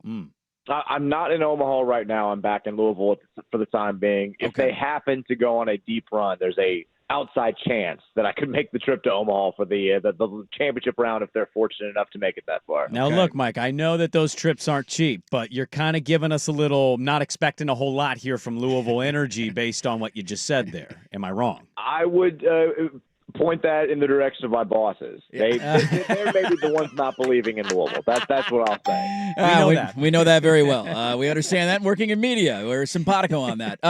So, like Louisville, they're in the College World Series. They're taking on Oregon State today. What do we know? How are they feeling about the matchup? Just kind of break down Louisville for us because we got nothing for you, Mike. Louisville has been, they're a team that I described going into the NCAA tournament as infuriatingly bipolar. It's a team that started the season off with a lot of hope. They knocked off Texas on the very first night of the season down there at the Shriners Classic in Arlington. They've been remarkably good against top 10 teams this season. They had 7 wins against top 10 teams. I believe they had the 4th most quad 1 wins of any team going into the NCAA tournament. They also had a history of playing down to the level of their competition. The highs were extremely high. The lows were extremely low. And the biggest low of the season was actually going into the NCAA tournament. Louisville had lost 6 of its last 7. They lost 3 consecutive weekend series to end the regular season. They got beat in the first game of the ACC tournament on an afternoon where they walked, I think, 15 guys and lost to Pittsburgh 13-11. So there wasn't a lot of hope for this to happen. I think people knew that they had this in them. But the big issue for this team all season long was the pitching staff had gotten a little banged up. Parker Detmers, who's the brother of Major Leaguer Reed Detmers, was supposed to be a big part of this rotation. He gets hurt about halfway through the season. He's lost for the year. Patrick Forbes, the number 1 starter who's going to pitch against Oregon State tonight, he gets banged up. He misses his last couple starts of the regular season. And the bullpen had just been woefully inept the entire season. And then kind of magically the last 2 weekends, the pitchers have been really good. Forbes is back. He's healthy. They moved their Saturday starter, Tucker Biven, from the bullpen into that Saturday role. The bullpen has been throwing strikes. The offense has been good all season long. It's the pitching and the defense that has cost this team. And I think Louisville fans are sort of like fingers crossed that this wasn't an anomaly and that the last 6 games over these past 2 weekends are the same pitching staff and the same defense that we're going to see in Omaha. If that happens, they've got the offense to play with just about anybody in this tournament, I think. But it's all on the pitchers. Can they find the groove? Can they throw strikes? Can the bullpen be as effective as it's been in the regional and super regional round? All right, Mike, we're going to play a little bit of a Louisville-themed-esque question with you. You're not sounding very confident in the pitching. But who is the thoroughbred? If they were racing in a derby, look at you. Who would that be for Louisville? It's Forbes. There's no question about it. He'll pitch against Oregon State tonight. He is, high velo guy. He'll hit the high 90s. He can hit the lower end of 100 at his best. He's a pure strikeout pitcher. He gets a lot of fly balls. There's a lot of rising fastballs, but he relies on the strikeout. His big issue is command at times. I think his last outing on Friday last weekend in the Super Regionals against Miami.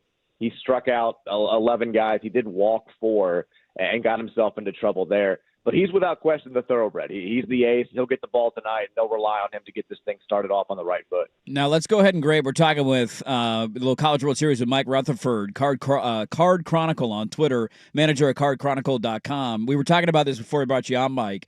And maybe this is an indication of why the old Pac-12 died. It just doesn't mean more out here. But the Jello Shot Challenge is going on in Omaha with all the fans there. And the bottom 3 teams are UCLA, Arizona, and Oregon State.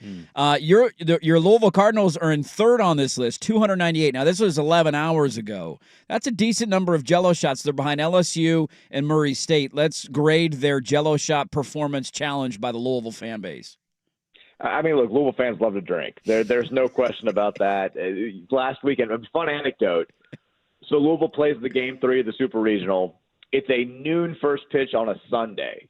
And I guess maybe they were a little bit low on drinks because they'd had to play on Friday or Saturday, or maybe they think that people in Louisville wouldn't be drinking quite that much early on a Sunday afternoon. By the 4th inning, they'd run out of beer. They had to go to Churchill Downs, which is right next door, and get a ton of alcohol brought over to Jim Patterson Stadium to satisfy the Louisville fans who were desperate to be hammered drunk at 1:30 in the afternoon on a Sunday. So I think Louisville fans, as long as they hang in the tournament long enough, will acquit themselves well with the Jello Shot Challenge. Okay. Who would you say in the lineup is the Louisville slugger that we need to keep an eye on? Right now, it's Eddie King Jr. I mean, he's one of the hottest hitters in all of baseball. They've kind of inserted him into the 4 slot. He hit 362 this year, 18 doubles, 17 home runs. He's been one of the better hitters in college baseball, and he's been incredibly hot in the postseason. Hit 3 home runs in the Super Regional. He had the game-winning hit in Game 3, the double that brought in the run that put Louisville up 3-2. He's been fantastic. Zion Rose, I think, is the most naturally gifted player on this roster. He was one of the best freshmen in college baseball, but he's has not hit the ball as well as King Jr. or Jake Monroe in the postseason. So I'd say Eddie King Jr. is the guy that you circle and say he's the guy in the lineup. You've got to find a way to get out. Interesting. Is Papa John still around Louisville? Is he still doing his thing? In the house? Yeah. He's still got the house. Papa is not. He's not in the house when it comes to Louisville athletics. Okay. Louisville punted him away. They took his name off the stadium after the whole racial slur type deal. Good call. He took a lot of his money, went to Kentucky. They're okay with that, apparently. So Papa is more in the house. Did he really? He really went to Kentucky? Now, wasn't he a Louisville grad? Wasn't there a connection with Louisville? He's not a Louisville grad. He was a Louisville resident. Okay. So he actually is from Southern Indiana, which is right across the river. But, yeah, he took a lot of his money and was willing to throw it at the University of Kentucky. And so now Papa's more in the house there than he is in Louisville. I'm assuming it's a freshman based on how you framed it, or maybe it's the Eddie King Jr. Who is your Muhammad Ali champion of this roster, or is it just who's the leader of the team, I guess? I think you can go through a lot of different players for that role. Kamayu Neighbors is he's a transfer. He's a senior, but he definitely takes on a leadership role that's big. He did get benched in the last game of the Super Regionals. If you're looking for sort of a sleeping giant, maybe an Ali guy, power guy, Tage Davis is a freshman. He set the Louisville home run record for freshmen this season, hit 18 of them. He's huge. When he hits the ball, it's off the bat, he's constantly in that sort of 110 to 115 off the bat area. He has been ice cold in the postseason, though. He's the guy that I think everybody points to and says, he's kind of due. I know the ball doesn't exactly fly out of the Schwab, but he's got the power to make that happen. So he's the Ali player. I'll give him that category. Okay. Yeah, great stuff. Mike Rutherford is his name. Go give him a follow on Twitter at Card Chronicle, covering Louisville for cardchronicle.com. Well, we hope you find your way to Omaha. Actually, Oregon State fan doesn't, because that would mean you might win today. So, non-Oregon State fan, I hope you make your way to Omaha, because it sounds like a great event to go to. Thanks so much for the time and the preview out here in Portland, man. We really appreciate it. Yeah, I appreciate you guys. Thanks so much. There you go. Mike Rutherford. Good stuff from him, talking some Louisville. How about Papa John's? Papa in that what slut. A betrayal. What a slut. Just going down the road to Lexington, Kentucky. What? I love that they're just like, yeah, we're cool with the racial slurs, man. Absolute whore going down the road, giving your money, Kentucky. How is Kentucky that desperate for money?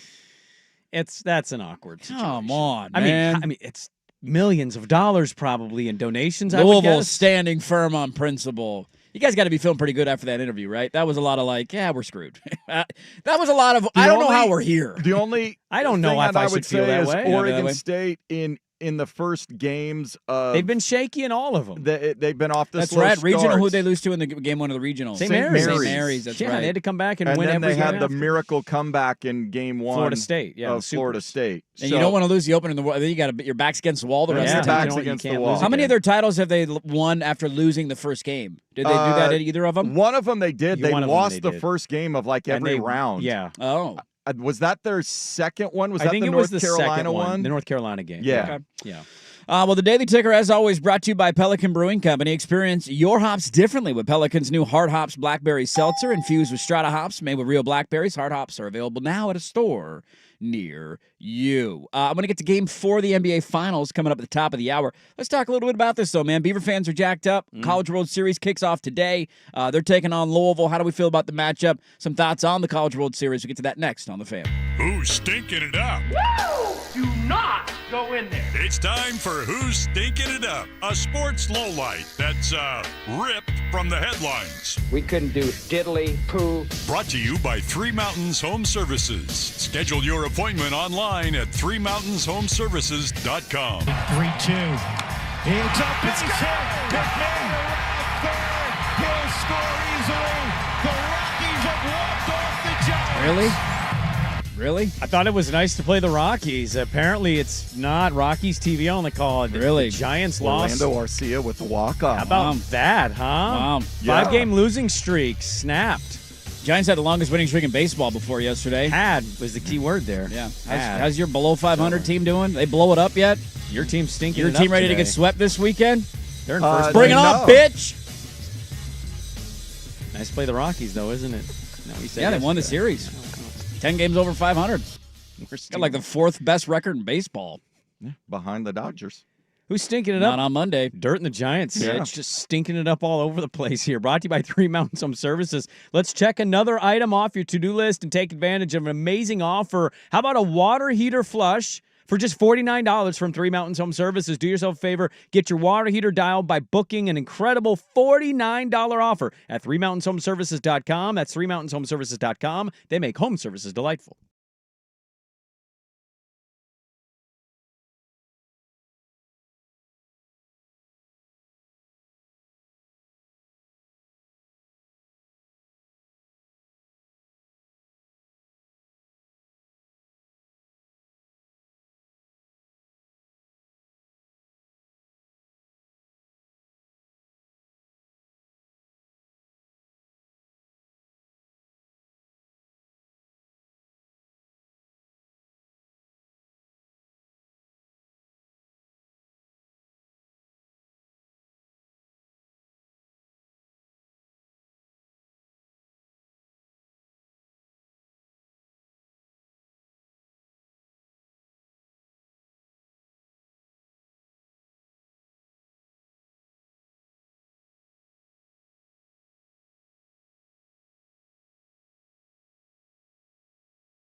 Fan. All right, welcome back in. We'll get to Game 4 of the NBA Finals. Top of the hour. Do the Pacers do it again? We both Sprague the line at 8:30. Yep. Get your fake sponsors in, 503-864-6326. That is the fan text line. One of our P1s, Larry, tweeting us saying that Beaver fans should not listen to that interview with I tend to agree. Mike disagree. Rutherford.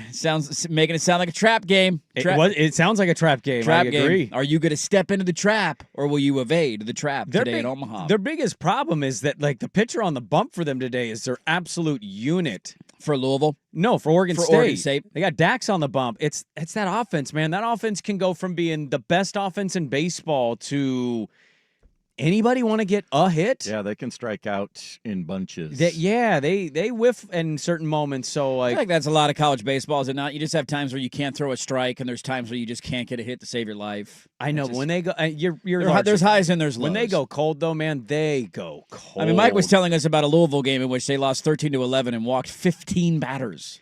15 walks. They were also down 4-1 to Florida State game 1, 2 outs, and somehow started a rally and tied the game. Like they have that ability in them.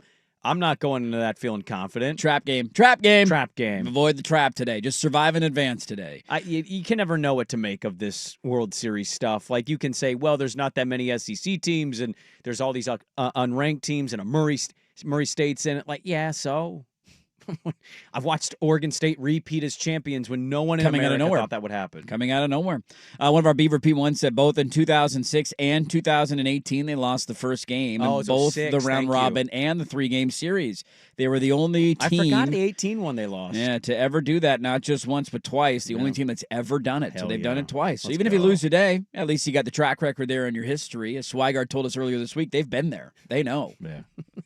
They won't panic. I mean, they don't. When they lose the first one, they don't play scared or do anything different. So, yes, there's a confidence that they have a quiet confidence. It's not over, but still, your life is so much easier in terms of setting up your pitching rotation and that sort of thing if you can win the first one.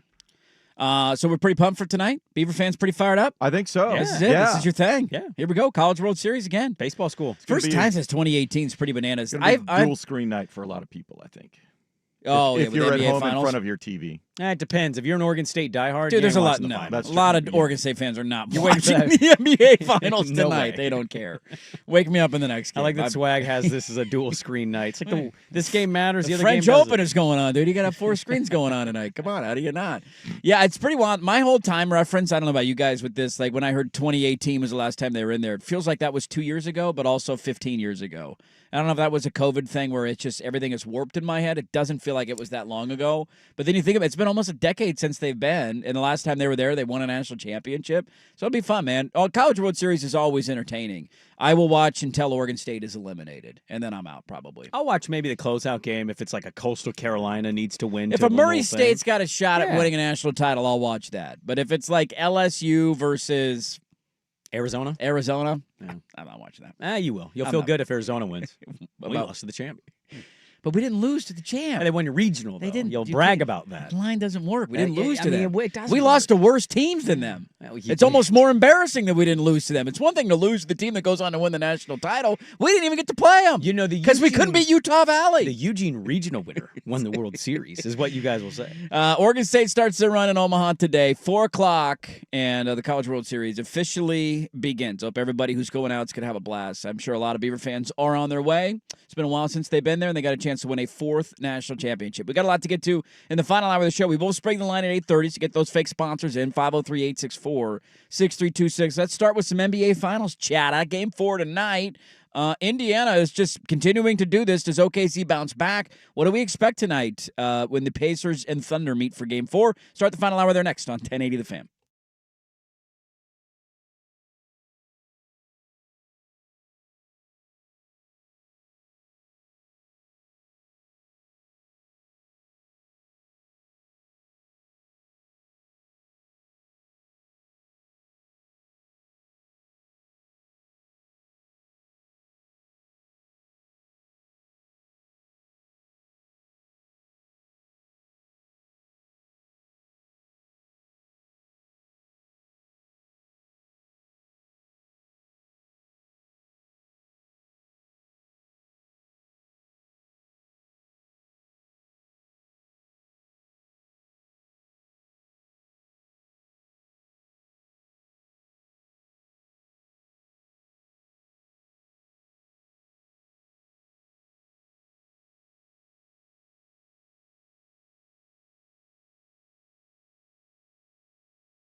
Now, from the George McCoy at Warren Allen Sports Desk, a Sports Center update on 1080 The Fan. First on The Fan, red numbers hard to come by at Oakmont. Round 2 of the 125th U.S. Open. Just 10 players in red numbers right now. Few players going low in the early rounds. Victor Hovland is 4 under through 10. Sam Burns 4 under through 11.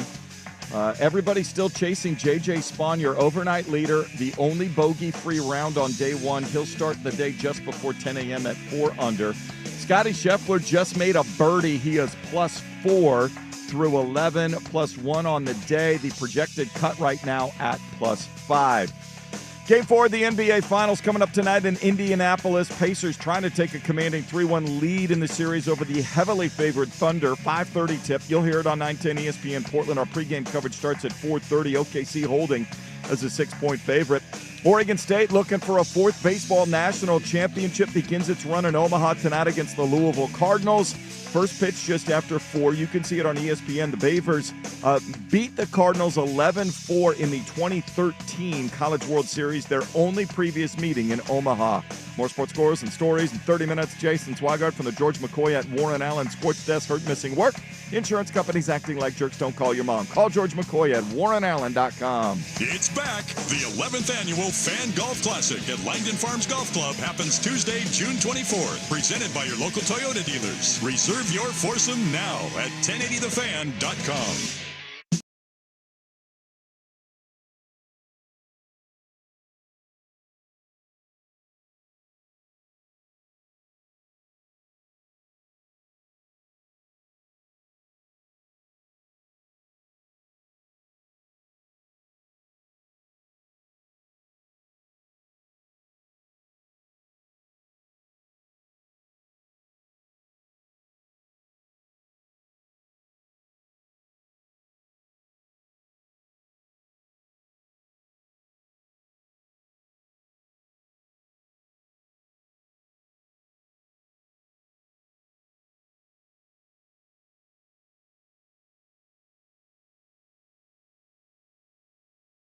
Hey, let's do this. Final hour. Dirt and Sprague here on Portland Sports Leader, 1080 The Fan, 99.5 HD2, the Odyssey app, live on YouTube. Watching the U.S. Open this morning, although my time is limited. My iPad's about to die. It's on the Peacock this morning, so you got to have your Peacock I put it on the TV, but nobody here has a Peacock. No, the Peacock doesn't pop Although up. you could do your subscription and then we could log out after we leave. We could. I could do that as the show goes on. Or you could be selfish and not share it. I got 7% left. I've asked you to put the iPad in the middle of the table, and you've just kept it to yourself. And I can't see it, and I'm looking around a corner. What do you mean you can't see it? I can't see. It's all in I've the heard middle. throughout the breaks. Oh, what a shot. And I'm watching ants play golf. It's not the Hovland's same. on a heater. Oh, I wouldn't know it. I'm just looking at the back of your iPad. It's pretty entertaining from that angle, isn't it? That's great. A lot of carnage this morning. We'll talk a little bit about that here in the final hour. Spring and Line coming up at 8:30. You asked a question yesterday about why are we surprised that Indiana's up 2-1, and we shouldn't be surprised because we've had upsets in the history of the NBA Finals, and it's a good point. We have had upsets. I was watching highlights randomly of one of those games. I think it was an anniversary yesterday of the Mavs over Miami in 2011. And the scene of Dirk Nowitzki winning and walking off the floor, the celebration on the road in Miami. And I think it was the anniversary of that series. But that was one that always stood out to me as like, oh, my God, I can't believe that happened. Biggest NBA Finals favorite since 1968. Do you know how many teams? This is going into the finals, so obviously not at this point anymore. How many teams have been a bigger favorite than this year's Oklahoma City Thunder? In the finals. Not a lot, but I'm gonna try to guess here. Okay, can you give me the years and the teams? Can you remember any of these? 04 Lakers? 04 Lakers were not a bigger favorite than 2016 Warriors? 2016 Warriors were not. The 2011 Mavs? 2011 Heat were not a bigger favorite. 77 Blazers? Nope. One of them's pretty obvious. You got a Warriors team in there. You just got the wrong year. 2018 Warriors. That was with the Kevin Durant at the end of that run. Yeah. Touche. They were a minus, basically, almost 1,100 favorite over Cleveland. That is the second largest favorite ever. Over LeBron? Spurs, not over LeBron. Somehow, some way. Nets. The Spurs over the Knicks in 1999 were minus 900 to win the NBA Finals. Is that it, or is there another? That is the only other Spurs team on this list. Because Lakers Nets could be in that conversation as well. There are 2 Lakers teams on this list. Nets was not it. Lakers over the Pacers were a minus 800 in 2000. They were a bigger favorite against the Pacers than the Nets. I didn't know a soul that thought I know, isn't that funny to think back Nets on team this? stood a chance. The biggest favorite in NBA Finals history was the 2001 Lakers against the 76ers. Yeah, they were a minus 2,000. So I've given you that. The only other team that showed up on this list was the 1996 Bulls against the Sonics. They were a minus 950 favorite to win that series. Thanks for that reminder. You're welcome. The Thunder, that is, are the 5th largest favorite in NBA Finals history. So just to put into some context how surprising for some, including in Vegas, this series has been, that puts it into context. By the way, all those other 5 favorites, they won the series. The Lakers, Warriors, Bulls, Spurs, Lakers, again, they all won the series when they were that large of a favorite. Mm-hmm. And I start the segment there to bring into the conversation, what do we expect to happen tonight? Because this has been a series where you get the surprising outcome, come from behind win in Game 1. Seems like Oklahoma City takes a stranglehold back with a dominant win in Game 2. Here comes Indiana with Mathurin in 27, winning Game 3. What do we expect tonight? I expect Oklahoma City to play better. Yeah. I also think Indiana can play better. That's the interesting thing. Like some of the numbers sided with OKC. I think I saw this from Tim McMahon. The percentage that SGA was picked up full court, or the percentage that he was picked up defensively was 65 feet on average per Game 3. Making him work. Making him really work. Yeah. The way that they did to Brunson and throwing Shepard and then throwing Nembhard on him. I think Chet can play better. He started out so good and then he kind of fizzled. SGA, I believe, will play better. But I'm expecting the Pacers to put up quite a fight here. What's fascinating is OKC being such a heavy favorite. They win 68 games. They only lost 1 game all year to the East. And now they've lost 2. 2 in 1 series. So it proves, throw some of this stuff that you see out. I expect OKC to win. But I'm also expecting Indiana to play a really close, tight game. I'll be a little surprised on my couch if OKC wins by 20. I will. It's interesting just from a gambling angle, we can get to this coming up bottom of the hour. Indiana has been an underdog in the playoffs 13 times now. 13 so far times in this playoffs? In this postseason run. 13 They've never times. trailed in a series either. No, they have not. They are 9-4 against the spread as an underdog in those 13 games. All 9 games that they've covered, they've won outright. Yeah. So they have not had a game where they've covered the number and then just lost. The line tonight is 6.5. So you're essentially looking at either it's an OKC win by 7 or more, or at least history would tell you, or Indiana wins the game outright, because that's what they've done, and that's exactly what they did in Game 3. The spread is larger tonight for Game 4 than it was for Game 3. It was 5.5 for Game 3. Tonight? 6.5 for tonight. Yeah. So it's gone up not a lot, but by a point. The question that I'm curious with OKC is just one, how a young team bounces back, right? They're trailing in a series. They have been here before. They were here against Denver. I was going to ask, do we wonder that? Because they've done it. They've done it. I think there's a different animal in the NBA Finals and knowing that you're 3 wins away from an NBA title and not in the second round. But I don't want to disrespect what they've gone through this postseason so far. Do we get a starting lineup change from OKC? I don't know. No, I'm going to lean no, because I don't think that we have evidence that they overreact the way that other people do. Okay. I think they really believe in them and in themselves and what they're doing. Because Hartenstein started for them the majority of the playoffs. Correct me if I'm wrong. Yeah, and then they've when changed they started it for this the series, finals. they put Case and Wallace in the so starting they've lineup. made a change of their starting lineup for the NBA Finals, and he only played 18 minutes in Game 3. Yeah, but I'm not saying he's been great. The starting but he only lineup played 18 hasn't minutes. dictated everything. No, it hasn't. It didn't in Game 3. The thing that has dictated is, one, defensive intensity by Indiana in Game 3 was a huge help. TJ Barea was amazing for them. What do you have, 3 backcourt steals, 5 total? He was unbelievable.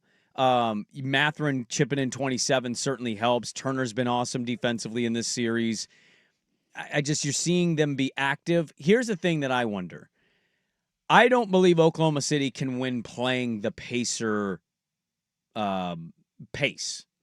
And so I thought Indiana won that game because they played it on their terms.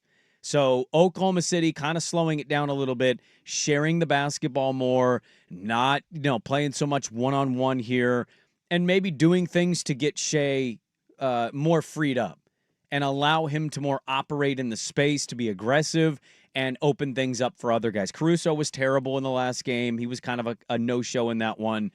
Jalen was good. He had some big moments, but he also had some free throws kind of late that certainly didn't help. I think Oklahoma City never panics, and I'd also respond with, why would they? Why should they? They won 68 games. With Hartenstein in the starting lineup, though. Yeah. So this is a bit of a change for them. It's not like it's a change of what they've done all year. They've already changed what they've done all year. But they lost game 1 with the same lineup. They came back 2 with it, and they what? They did. They won game 2. And they won going away. Mm-hmm. So I don't think there's any indication that they're internally panicking about what happened. Yeah, and it's not like they've been a bad rebounding team either. I found it they're also interesting. incredible off of a loss. They are great off of a loss. I think they've had 12. They've won 16 games after losing. They've responded, and I think 12 of the 16 they've won by 10 or more. They're not only responding well, they're blowing teams out. They are, as I mentioned, a 6.5-point favorite for tonight. That is the largest road favorite in the NBA Finals since at least 1991. I think the best possible thing that can happen for the league is Indiana wins. Goes up 3-1? 3-1, people would still think the Thunder are going to win the series. But also, Pacers not only like keeping up with them and not allowing them to blow them out, drag them into a close game. We talk about the Thunder historically with their point differentials and how many times they blow teams out. All of that is well and good, and we know SGA and what he is. He's big time. But Indiana is a better team, I think, in clutch time. And so drag them down and just keep it tight, keep it close, gives yourself the best possible chance here. Yeah. Finals have been great so far, man. Game 2 was a dud. There's no doubt about that. You're going to have duds in title games. Game 1 and Game 3 were really fun, though. We had an awful Super Bowl. Mm-hmm. I bet if we played a best-of-7 Super Bowl, we'd have half of those games would be terrible. Well, the Stanley Cup final, you've had 3 classics, and then you had one. And then just you had the absolute 6-1 stinker. final. So, yeah, it's got some gonna fights happen. at the end of it, but the game wasn't very Best-of-7s are going to entertaining. provide awful games. Yeah. I'm hoping tonight is another one because 2 of the 3 games have been really fun and entertaining. And really at times in the game not feeling like you have a grasp at all on what's going to transpire. And when you're on your toes that way and questioning what the outcome will be, that's a good feeling. Like even in Game 3 when OKC started in the first quarter, I thought they were going to run away with it. Mm-hmm. And that's disrespectful to Indiana what they've accomplished this year. But I think they were up by, 12 at the end of the first quarter. Indiana looked a little tight, a little skittish. All of a sudden, and then here comes, Mathurin in the second unit for the Pacers. Obi Toppin's laying down dunks, and you're like, damn it, they're right back in the game out of nowhere. And then same thing in the second half where OKC gets off to a great start in the third quarter, and you think, okay, here we go. Now they're finally taking over. Right. And Indiana responded. So it's been a really fun ebb and flow back and forth series. I do hope it continues tonight. The numbers are pretty wild. The last time we've had a favorite of 6 points or more in the NBA Finals as a road team was the Lakers in 2001 against the 76ers in the final game of the series in Game 5. Yeah. That's the last time we've had a 6-point favorite on the road in the finals. It's wild. So Vegas is telling you that they still think, obviously, their mind has not changed on this series, despite what's happened the first 3 games. I'm looking forward to it, man. It would be pretty remarkable to watch such a great team go down 3-1 against a conference they dominated this year. Yeah, where would this? We're not putting the cart in front of the horse. They still got to win 2 more games. This is without a doubt one of the greatest upsets in NBA history if the Pacers win. Would it be the most surprising outcome to you in NBA Finals history? No, I don't know. No. I mean, the Blazers upsetting the Sixers was a pretty massive upset. I mean, around 2-0 in that series. Yeah, they were 4 straight games. I mean, I think you got to do it not with the 2-0 point, though. You got to do it going into the series. Yeah, like going them into the being down series. 2-0 and coming back from that. Yeah. Or LeBron being down 3-1 and winning 3 in a row. That's different than going into the series. Well, yeah, but the history still says, despite where those odds are, The Mavs upsetting that Heat team was pretty. what was the difference though in the going into it series? Do you have the 2011 finals? It was a list of the top 5 most biggest favorites, and they weren't on that list. And I can look up the odds. I going don't into think that a lot of series. people gave Dallas much of Well, it. I remember watching it with a guy in college, a buddy, and he hated LeBron in Miami, and There were a lot of people rooting for him, but I don't know how many people thought. I thought Miami was going to win that series, and I still think if you could do it again, like LeBron wishes, obviously he played better, but I knew a couple people that were like, I think they could do it. I don't know how many other people. The Heat were only a minus 180 favorite to win the series, according to an article. See, that's not that. That's not that big of a favorite. not Mavs that were plus large. 160. I mean, that's not compared to where we're at with OKC coming in was what, a minus 800 favorite It's to the win? D-Wade, Braun, Bosch. We just had our parade. Not 1, not 2, not 3. It was the noise about it that made that feel like a bigger upset than history And suggests LeBron was it still is. looking for his first NBA championship. He hadn't won one yet. Yep. And then to the point on, and this is, again, disrespectful to Indiana, but at least on the other side, I mean, Dirk Nowitzki is one of the greatest players in the history of the league. Oh, for sure. They don't have a Dirk. And they don't have a They don't Dirk. have a And Dirk. so maybe one of their guys turns into a Dirk, and maybe they're a better complete team, but you had one of the greatest players in the history of the league on the other side, who, yes, was maybe a little bit longer in the tooth, but was still an elite scorer, an elite player. So who is the biggest upset in the finals in your life to you guys? The only other one that I would put into that category, because it could be the Mavs. I wouldn't blame anybody for that picking one, the Mavs. I think you're spot on, though. That, to me, a veteran good team. That was It more was- about the Miami scenario. We act like they were and a the team hatred of of LeBron. no names. Yes. You had an older but Tyson wise Chandler, Jason Kidd, Sean Marion. Sean Marion. Yeah. I mean, that was not Jason a bad. Terry was their sixth man. He was, and he had an awesome game in that series. I think the only other one that would surprise me to that level would have been probably Pistons-Lakers. Yeah, And maybe I'm misremembering The that in thing my that head, but they were sucked going about for that- 4 in a row. They had Yeah. added Malone and Gary Payton, and But you're like, Malone by that point, people They kind of weren't forget. good. I Malone get had it. 40-some in a Houston game. I remember it was at Houston. I think he had 41. I could be wrong on that, but I think he had a 40-burger. But that was the first round. By the time they got to the finals, Malone was cooked. Yeah. And Peyton, he wasn't having a good series. I'm trying to find this. Shaq and Kobe was the peak of hating each other. So your biggest upsets in NBA That history. was also Kobe dealing with the trial. Remember, wasn't he flying to Eagle Creek and then flying back? I think the game tying shot to go to overtime, he had flown back that day from some hearings or something. That sounds right. If I'm remembering this correctly, it feels like a long time ago. According to this random article that I found, the largest upsets in playoff history. Mm-hmm. I mean, there's been a few of them. You go back a long ways. Obviously, Nuggets over the Sonics, I think, is number 1 on that list. Well, that's just, yeah. It is. That was an 8-1. Yep. Though, if you're looking for in the NBA Finals, though, a lot of these other ones are like first round series where teams won. Raptors Warriors would have been a decent one. Yep. You had the 2009 Conference Finals where Orlando beat Cleveland. They were a plus That was a big 550 one. underdog. Yep. But in terms of the NBA Finals, the only one that shows up is the 2004 NBA Finals. Yeah. The Lakers were a minus 700 favorite to win that series. And the Pistons didn't just win it. They won it in 5. They ran away with it. So to answer the question, they smoked them from a gambling angle, this would be the biggest upset in NBA Finals history if it were to transpire. And the because I funny think it thing would, is- because the Lakers were a shorter favorite than OKC was that year. If the Thunder do lose, and again, to your point, we're getting way ahead of ourselves. Yeah, they could get the Thunder could win by 30 tonight. I don't think I'd do anything with that team. I think I'd run it entirely back. I think I agree with you. Pissed off, lost the finals, know what that takes, know what it means.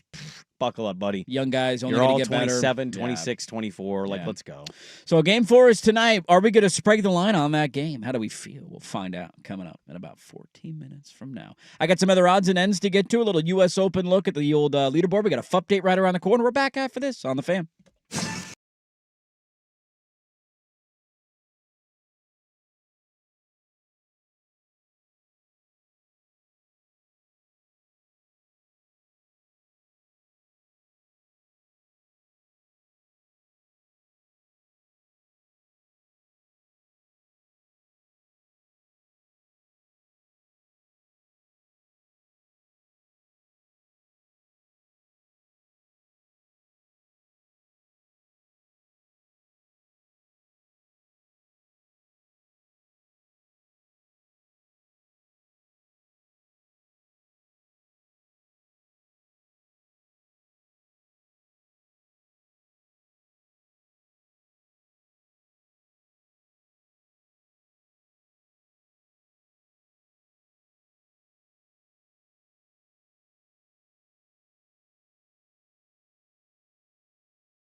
The Fan. All right, Sprague in the line right around the corner. Ask a U.S. Open question here in a second. And what might be a big disaster for a sport who is having a nice little moment right now. We talked about the Stanley Cup final, even though my co-host poo-pooed it earlier. Great game last night in Florida. Classic all-time game. And I got Bummer Brandon on me this morning, but that's all right. It happens from time to time. I didn't poo-poo it, and I picked the winner. Great moment for the NHL. Look how awesome the sport is. The Jesus might win a Stanley Cup. 2-2. Oh, my God. All this, right? Okay. Do you see what else might be going on in the NHL over the last couple of days? Nah, I don't follow any of that. Forsyth County has voted to approve the final documentation that would allow the Krause Group to formally propose NHL expansion into Metro Atlanta. They might put a team. The Thrashers are back in Atlanta because the Thrashers did so well Do you while know they who were else there. is going to get a team soon? Who else is getting a team soon? Phoenix. Yes. I'm serious. Yes, they probably They will. actually really love the Phoenix market. I don't know why they would see all the evidence that says it doesn't support it, but the Thrashers moved from Atlanta, in which nobody ever knew went to them. Winnipeg, right? They went to Winnipeg, where they sell out every game, and it's one of the best atmospheres the in the Calgary entire Flames sport. started as an Atlanta. They lost did. 2. They've lost 2 franchises, and they might put another one back in Atlanta. Well, they got money down there. Stop though. making Atlanta a thing. But it's about money. They have all those so businesses. stupid. It's so stupid. Do you think our new owner is going to be at all interested in asking around about getting? It's one of my NHL here? biggest pie in the sky dreams, man. Jody didn't care because she didn't care about anything, but getting a new owner in who was passionate about Paul sports in didn't the either. city. Paul tried a couple of times. He could have did. done more. The You're not Penguin thing, wrong. yeah, He could have exactly. done That's my more, point. but he at least let it sniff around. Yeah. He at least let the opportunities present themselves. He never pulled the trigger on it. But if you get one of these rich people who wants a true sports complex and you build up the Moda area, It'd be fun, man. And you would have to have more than one team in order to make probably all of that financially viable. I'm asking a very random, kind of stupid question because I Sure. think everybody listening and participating today would say, I want it all. And I would say, I agree. Yeah. If we got hockey with a new owner at the Moda and we have a Blazer NHL thing going, what are the chances that the baseball thing ever really unfolds? I think it increases them, to be honest with you. Makes us more of a big league city. More eyeballs, more attention. Okay. Especially, I mean, if it was short term and the NHL came and it was successful and then the baseball stuff presented itself and they could say, see, here's another sport that is successful in this market in the same season. Now, it's always been easier to do NHL because you don't got to build an arena. Now, you got to fix up the Moda Center, that's for sure. But, God, it's a good hockey arena. You know, they're totally scrapping the inside of the VMC this offseason and doing a totally new inside of the Coliseum. Like they're blowing it up? Not blowing it up, but they're doing all new seats, all new concourse. Millions of dollars are going into the VMC. I mean, that's smart because if you need to renovate the Moda to a further extent, you want to have a viable alternative, I guess. You got to have somewhere to play, even if it's cutting your ticket numbers down. I also heard when listening to a podcast, Indiana's stadium their arena is since 2004. No, 99. 99. So about it's a little bit younger, but not much. Not much younger. When was than the Rose us. Garden? 93? 96. 96? 95. 94? I want to say 90, 94, 90, somewhere in there. I thought it was 96 it started. When did he buy the Built team? in 94. 88? Okay. 88. I had a buddy's dad, actually, that was working on the Moda Center. 94. I want to say 94. I'm going to say 95, 6-ish. I don't know why. Not that that's a big difference there, but my point is, like, it gets complimented. It does, yeah. Like, you have real people that go to these games, and they're like, man, that venue was awesome. And, you know, people kind of crap on our situation, even though I don't. Arena opened in 1995. Yes. 1995. Suck on that. Class of 95. Suck on that one. Class of 95. But yeah, so like it'd be nice to have an ulterior place to play. It'd be really nostalgic to play in the Glass Palace for a season. It actually would be pretty cool. If it was really nice and done well, like that'd be pretty badass. Give me the old white keys back, wear some retro jerseys, nostalgia at play. It'd be phenomenal. Somebody tagged us and said they're bringing the carpet jersey back. I saw that. Is that true? I mean, the NBA's pretty stupid, so I wouldn't put it past them. The NBA or is it Nike? I mean, it's really all the sports, to be honest with you. Baseball has a massive problem on their hands with the City Connect jerseys. The vast majority of them just blow. How much is a throwback Antonio Brown jersey going for right now? Now that he's on the lam. They caught him yet? Is he on the lam? I think he's on the lam. Where did that reference come from? A lamb probably breaking from the pack. A lamb running loose. Butchered. And you can't But catch no, the there's lamb. no B. It's LAM. Oh, which is on the lamb. He's on the lamb, and I don't know where it Okay, came so it's from. not lamb. It's not lamb. Originated, this is according to the Google AI bot, and you are right, lamb. Originated in the late 19th century as American slang, meaning to be on the run or fleeing from the law. The word lamb itself has an uncertain origin, but some theories suggest it may be related to the Scandinavian verb lamb, to beat, pound, or strike, or the lingo of London. Yeah. No idea. Yeah. No idea. Well, he's on the lam. I think he's still on the lam. I don't think they've caught him It yet. emerged in the late 1800s in the United States. Attempted murder, and the least surprising update of all time. Antonio Brown's life is spiraling. Who could have seen that coming? It's almost like we didn't know he was a psycho. Who could have possibly seen that coming when he took off his uniform and ran off the field? Is he going to live in the tweet middle from of a prison? game? He probably will. He was going to do something dumb Use on his his way internet down. access time in prison to just live tweet things. Yeah. Somebody said, thank God they're doing something to the VMC. Yeah, look, they're doing the Winterhawks have to start next year I've on been the arguing road. for a teardown fully, but Sure. if they're going to renovate and make it nice, then They're I'm all making for it nice. Their first month and a half of the year next year, they're on the road to start the season. Are 'Cause they the adding arena's seats? Not going to be done. I don't think they're adding seats. They might actually be taking some seats out. I would reduce some, but make them. I think wider, I think they want to do nicer. kind of like a bar club level kind of thing. Like I don't know all the See, full that details of arena's it, but small enough where if you did something at the top, that Yeah, was you'd just have a good kinda view. open, walk around, hang out sort of club thing, that'd What's be capacity there? awesome. For Winterhawks games, 10, it's 9? just over 10. Blazer games. 10? What was Blazer capacity? games, it was 12,666. That was forever. and they sold out every And game. it sold out. I was there for the 500th consecutive sellout. I have the poster somewhere in a storage box. I but- would. I follow account NBA Cobwebs on Instagram, and they post a lot of throwback Blazer stuff. How great were those white keys? Dude, Why have we never brought that back? We did for 1 year. I think it was the COVID year. know. Then the year shut down. And we never did it again. the '92 finals? They had a highlight in that, or Drexler ripped Jordan. They came back and they won the game, and just crazy to watch that highlight and be like, oh, it's in the VMC. Look That's at the that. old VMC, man. When I'm walking around calling a Winterhawks game, I'm thinking to myself, A lot of history in that Michael building. Jordan man. peed in this bathroom. In your bathroom? He probably peed in the bathroom. He The probably locker room. He peed in that bathroom. Yeah, Michael Jordan stood right here. He stood right here, smoked a cigar, and took a piss. Danny DeVito spilled his drink right here. Best storyline we're rooting for according to the U.S. Open leaderboard right now to win. What is the best storyline of a winner for you? The course. The course is eating everybody The alive. final score being +2. That would, Oakmont winning is what you're I think rooting for. Oakmont would win. No Doesn't matter matter. who the winner is. Yeah. JJ Spawn is +2 as your winner. Does You're cool nothing with that for me. storyline? I That's what I'm just- saying. Like, what's the guy? Who are you rooting for?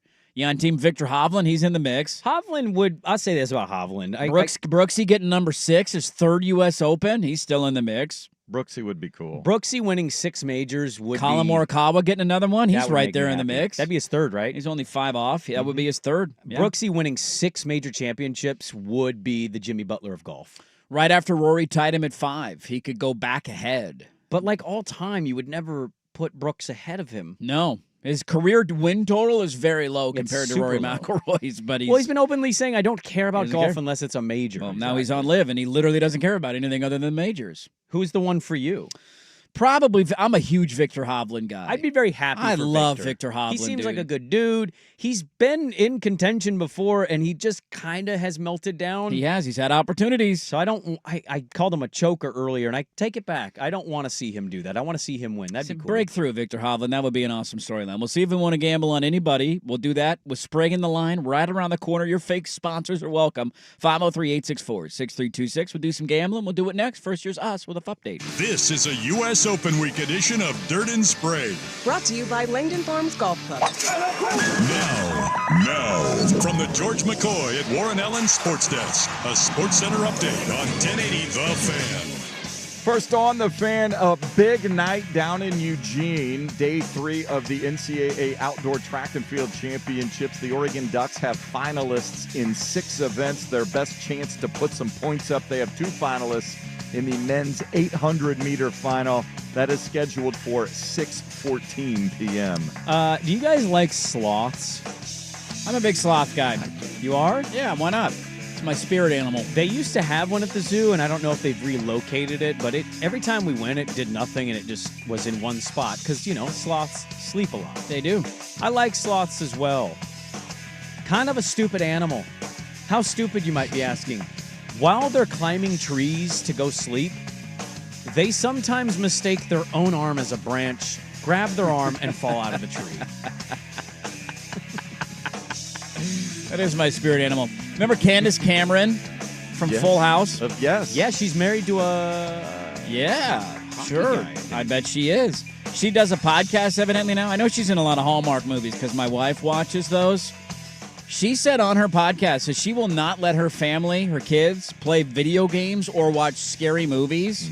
You might think, well, that's kind of a normal thing. They're older kids now at this point. The reason she won't let them do that is because she believes it opens a portal to let scary things inside of her home, a.k.a. evil spirits and the devil. Poltergeist. Yeah, she married a hockey player. Who'd she marry? Valerie Beaver. She's Candace Valerie Cameron. Bure. Thank you. Yes. Candace Cameron Bure. Bure. And her brother's Kirk, right? Kirk Cameron. The Damons Don't are let in the the video Damons game. in my house. There you go. More track and field sloth and Full House stories at 30 minutes. Jason Swago for the George McCoy Warren Allen Sports Desk. Hurt, missing work, insurance companies acting like jerks. Don't call your mom.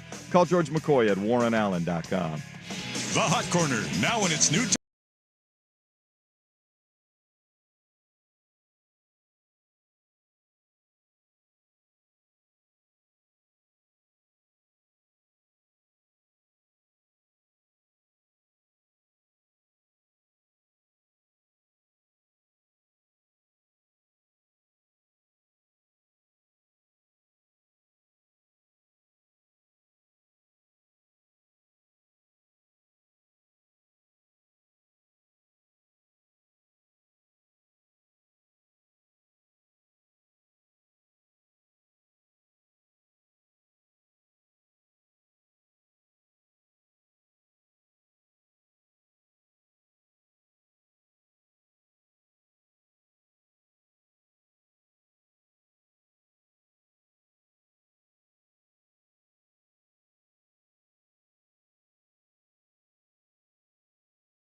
80 The Fan.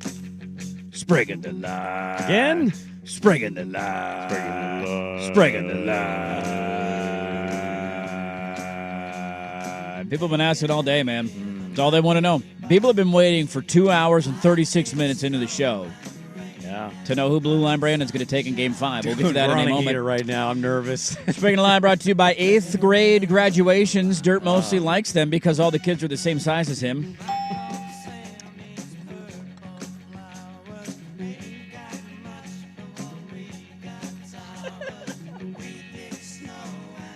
Really? Going there today? I get a Rockies highlight on sneaking it up. Swag's team loses 11-1 to the Padres. Nothing. Not a mere mention of it on the show. They earned stinking it up that day. Why don't you want? shut your mouth over there, okay? Spring of Line brought to you by Antonio Your Brown asses this weekend. having a warrant. The least surprising news since hearing my Sprague's tickets didn't hit.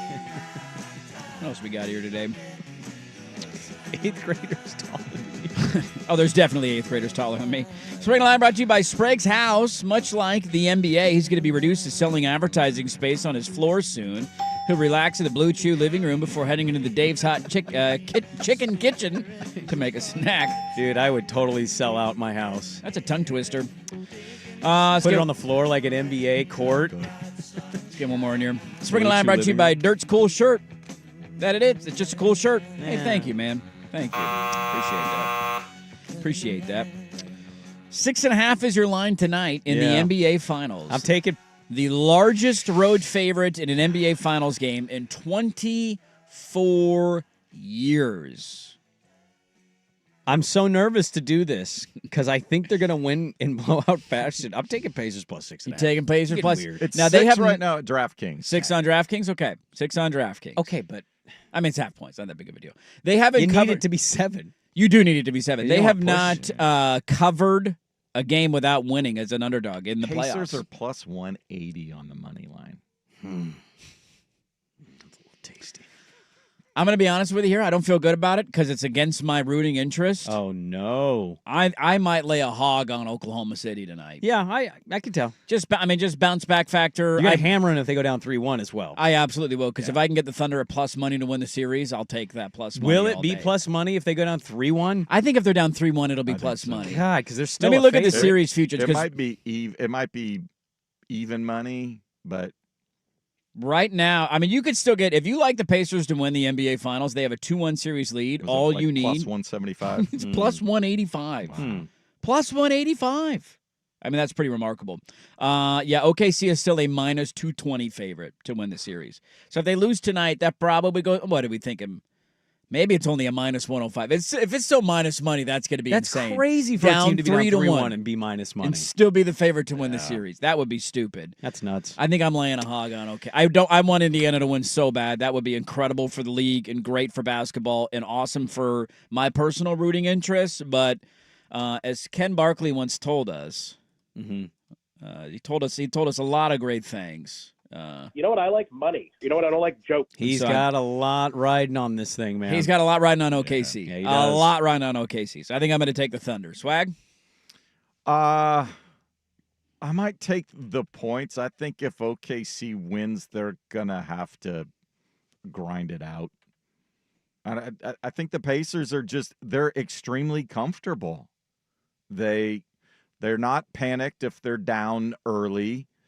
They know who they are. And I think what that has presented to OKC in this series is they thought they knew what they were, but they have just simply not been in these situations all that often. And when you need an identity in clutch time, they're not comfortable. It's not that they don't know what they're trying to do or don't have the players to be able to do it. They're just not comfortable. Yeah, I feel like I'm kind of fading my own logic, which is kind of the basis of this segment. I have a real OKC wins going away vibe. Tonight you do? I mean, that's what they've done. Every time they've lost a game, I feel like they've bounced back with a blowout. Yeah, win. they bounce back and say, no, we're still really good and we haven't doubted ourselves. I'm just kind of taking the weird. I think I'm leaning into the weird of this. And into the weird. We're only 2 wins away from it, but Pacers hoisting Hilario. One, it'd just be really cool to see an organization like that exists, that loves basketball in that state so much, get their championship. And I think it's a good thing for the league for Indiana to win it. That'd be I'm incredible. not mad if I mean, the OKC Thunder wins at it, a but- couple of different times in the courses of games, the games that they've won, the only game that they've won, but other times they started to put together the runs and look like they could deliver a knockout blow, and they can't do it to these Pacers for some reason. It's a remarkable run by Indiana right now. And so for that, even if the Thunder get up, I mean, they did do it in 15, game 2, didn't they? I mean, they ran away with that game. But there were points where they could have had a 25-point lead. I mean, now we're setting the bar. You got to win by 30. But that's why I say taking the points, even if OKC finds a way, even if they get up 12, 14 or whatever, You the think Pacers Indiana aren't comes going back. to quit, and they will No, that's true.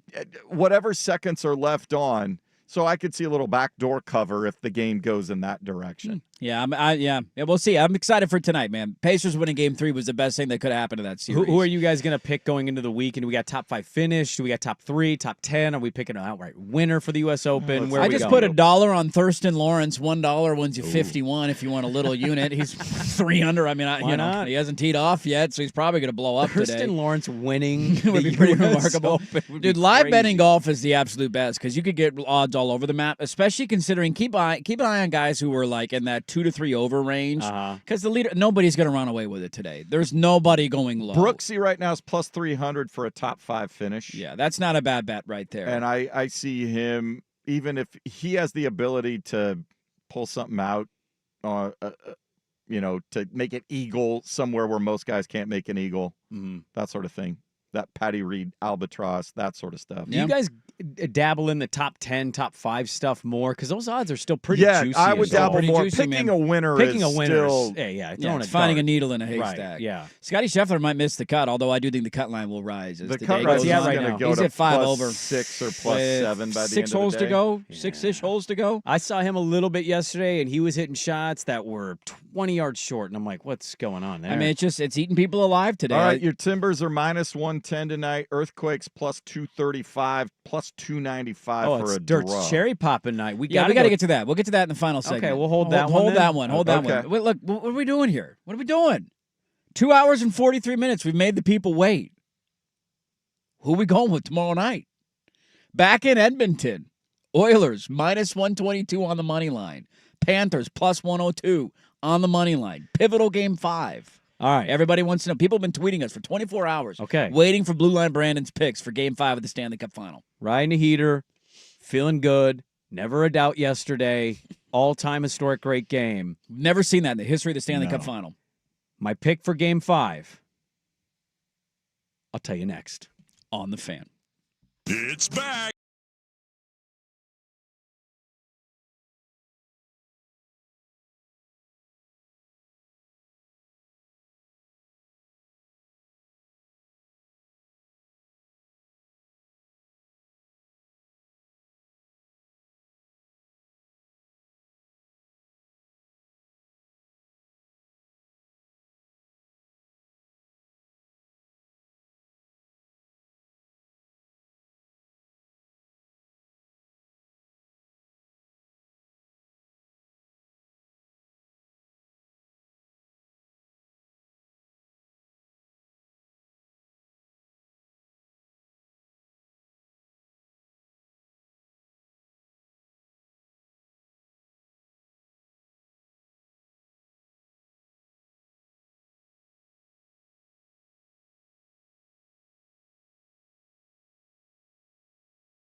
Fan.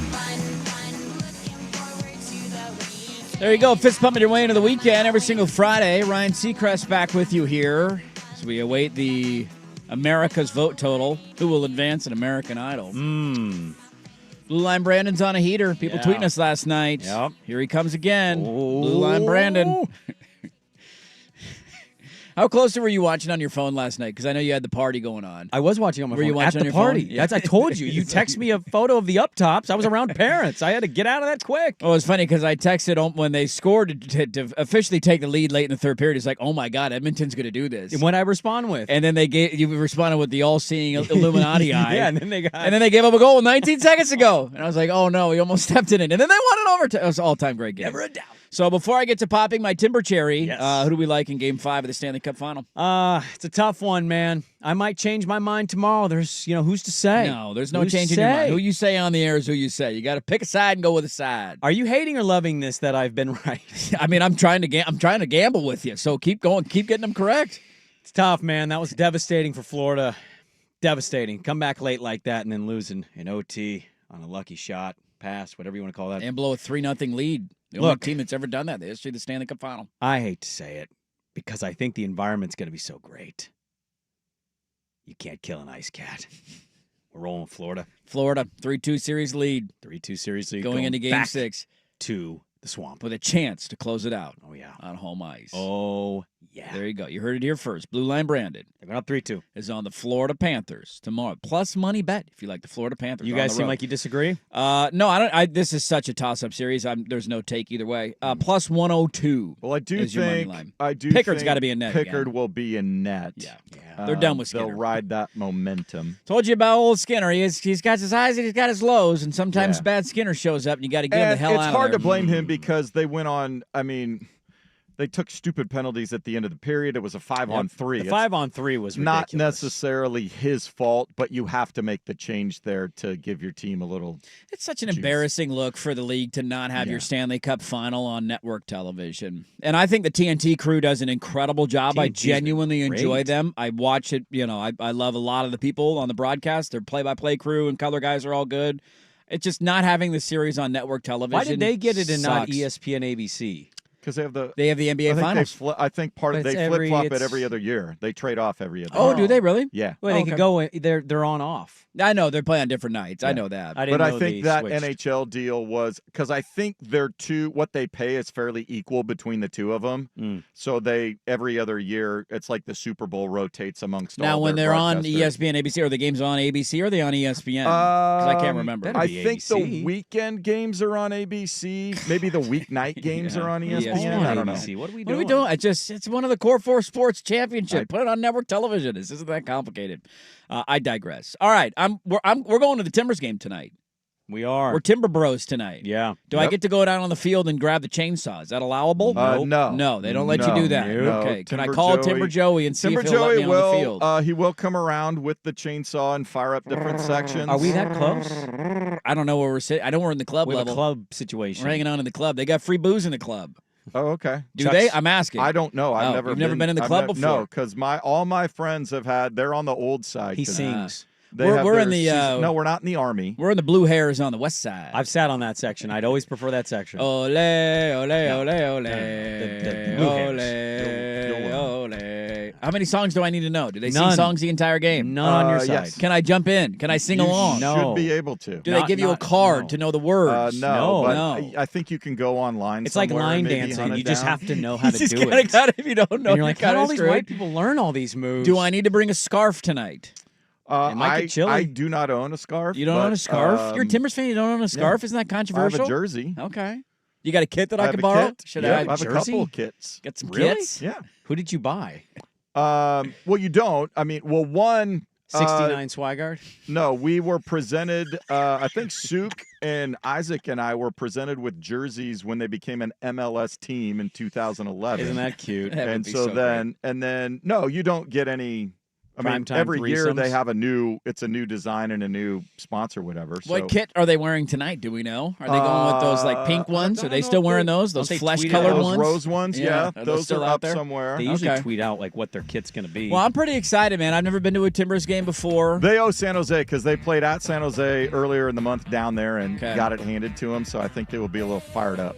Chuck Hall found the tickets. Shout out Chuck Hall, Chuck finance Hall guru. has been looking forward to this one. Chuck for a Hall's minute. ready for a night on the He's town. ready to get football. Are we going to crazy. a final? We're getting beers before the game too. But the Timbers right getting now some fourth cocktails. place in the Western Conference. They So would it's be a big hosting game. a opening playoff game. Just if stumble they our finish. way over to Providence. An eight-match home unbeaten streak. Is it okay to say when I walk into the stadium that I missed when this was a AAA ballpark? Is that allowable, or am I going to get punched in the face? Shut up. It's a great ballpark. You're popping a soccer cherry. It was such a tonight. good ballpark. I'm very excited, though. Was I'm it excited. such a nice I'm going to jump ballpark? around. I'm going to sing. Somebody said no free booze in the club. That kind of sucks. Ah. What kind of food are we talking? Like hot dogs? dogs. Oh. How many glizzies we putting down tonight? Oh, buddy. Can't wait. It's going to be fun, man. We'll be at Glizzies the are goals. Hey, What will be more of? RCTID to my bros. We'll see you at Providence tonight. Come say what up. We'll be hanging out in the club. That'll do it for us. Have a great weekend, Go everybody. Beavs! Thanks for watching the show. Go Beavs later today. We'll talk to you Monday at 6 a.m. Colin is next. Listening to 1080 The Fan.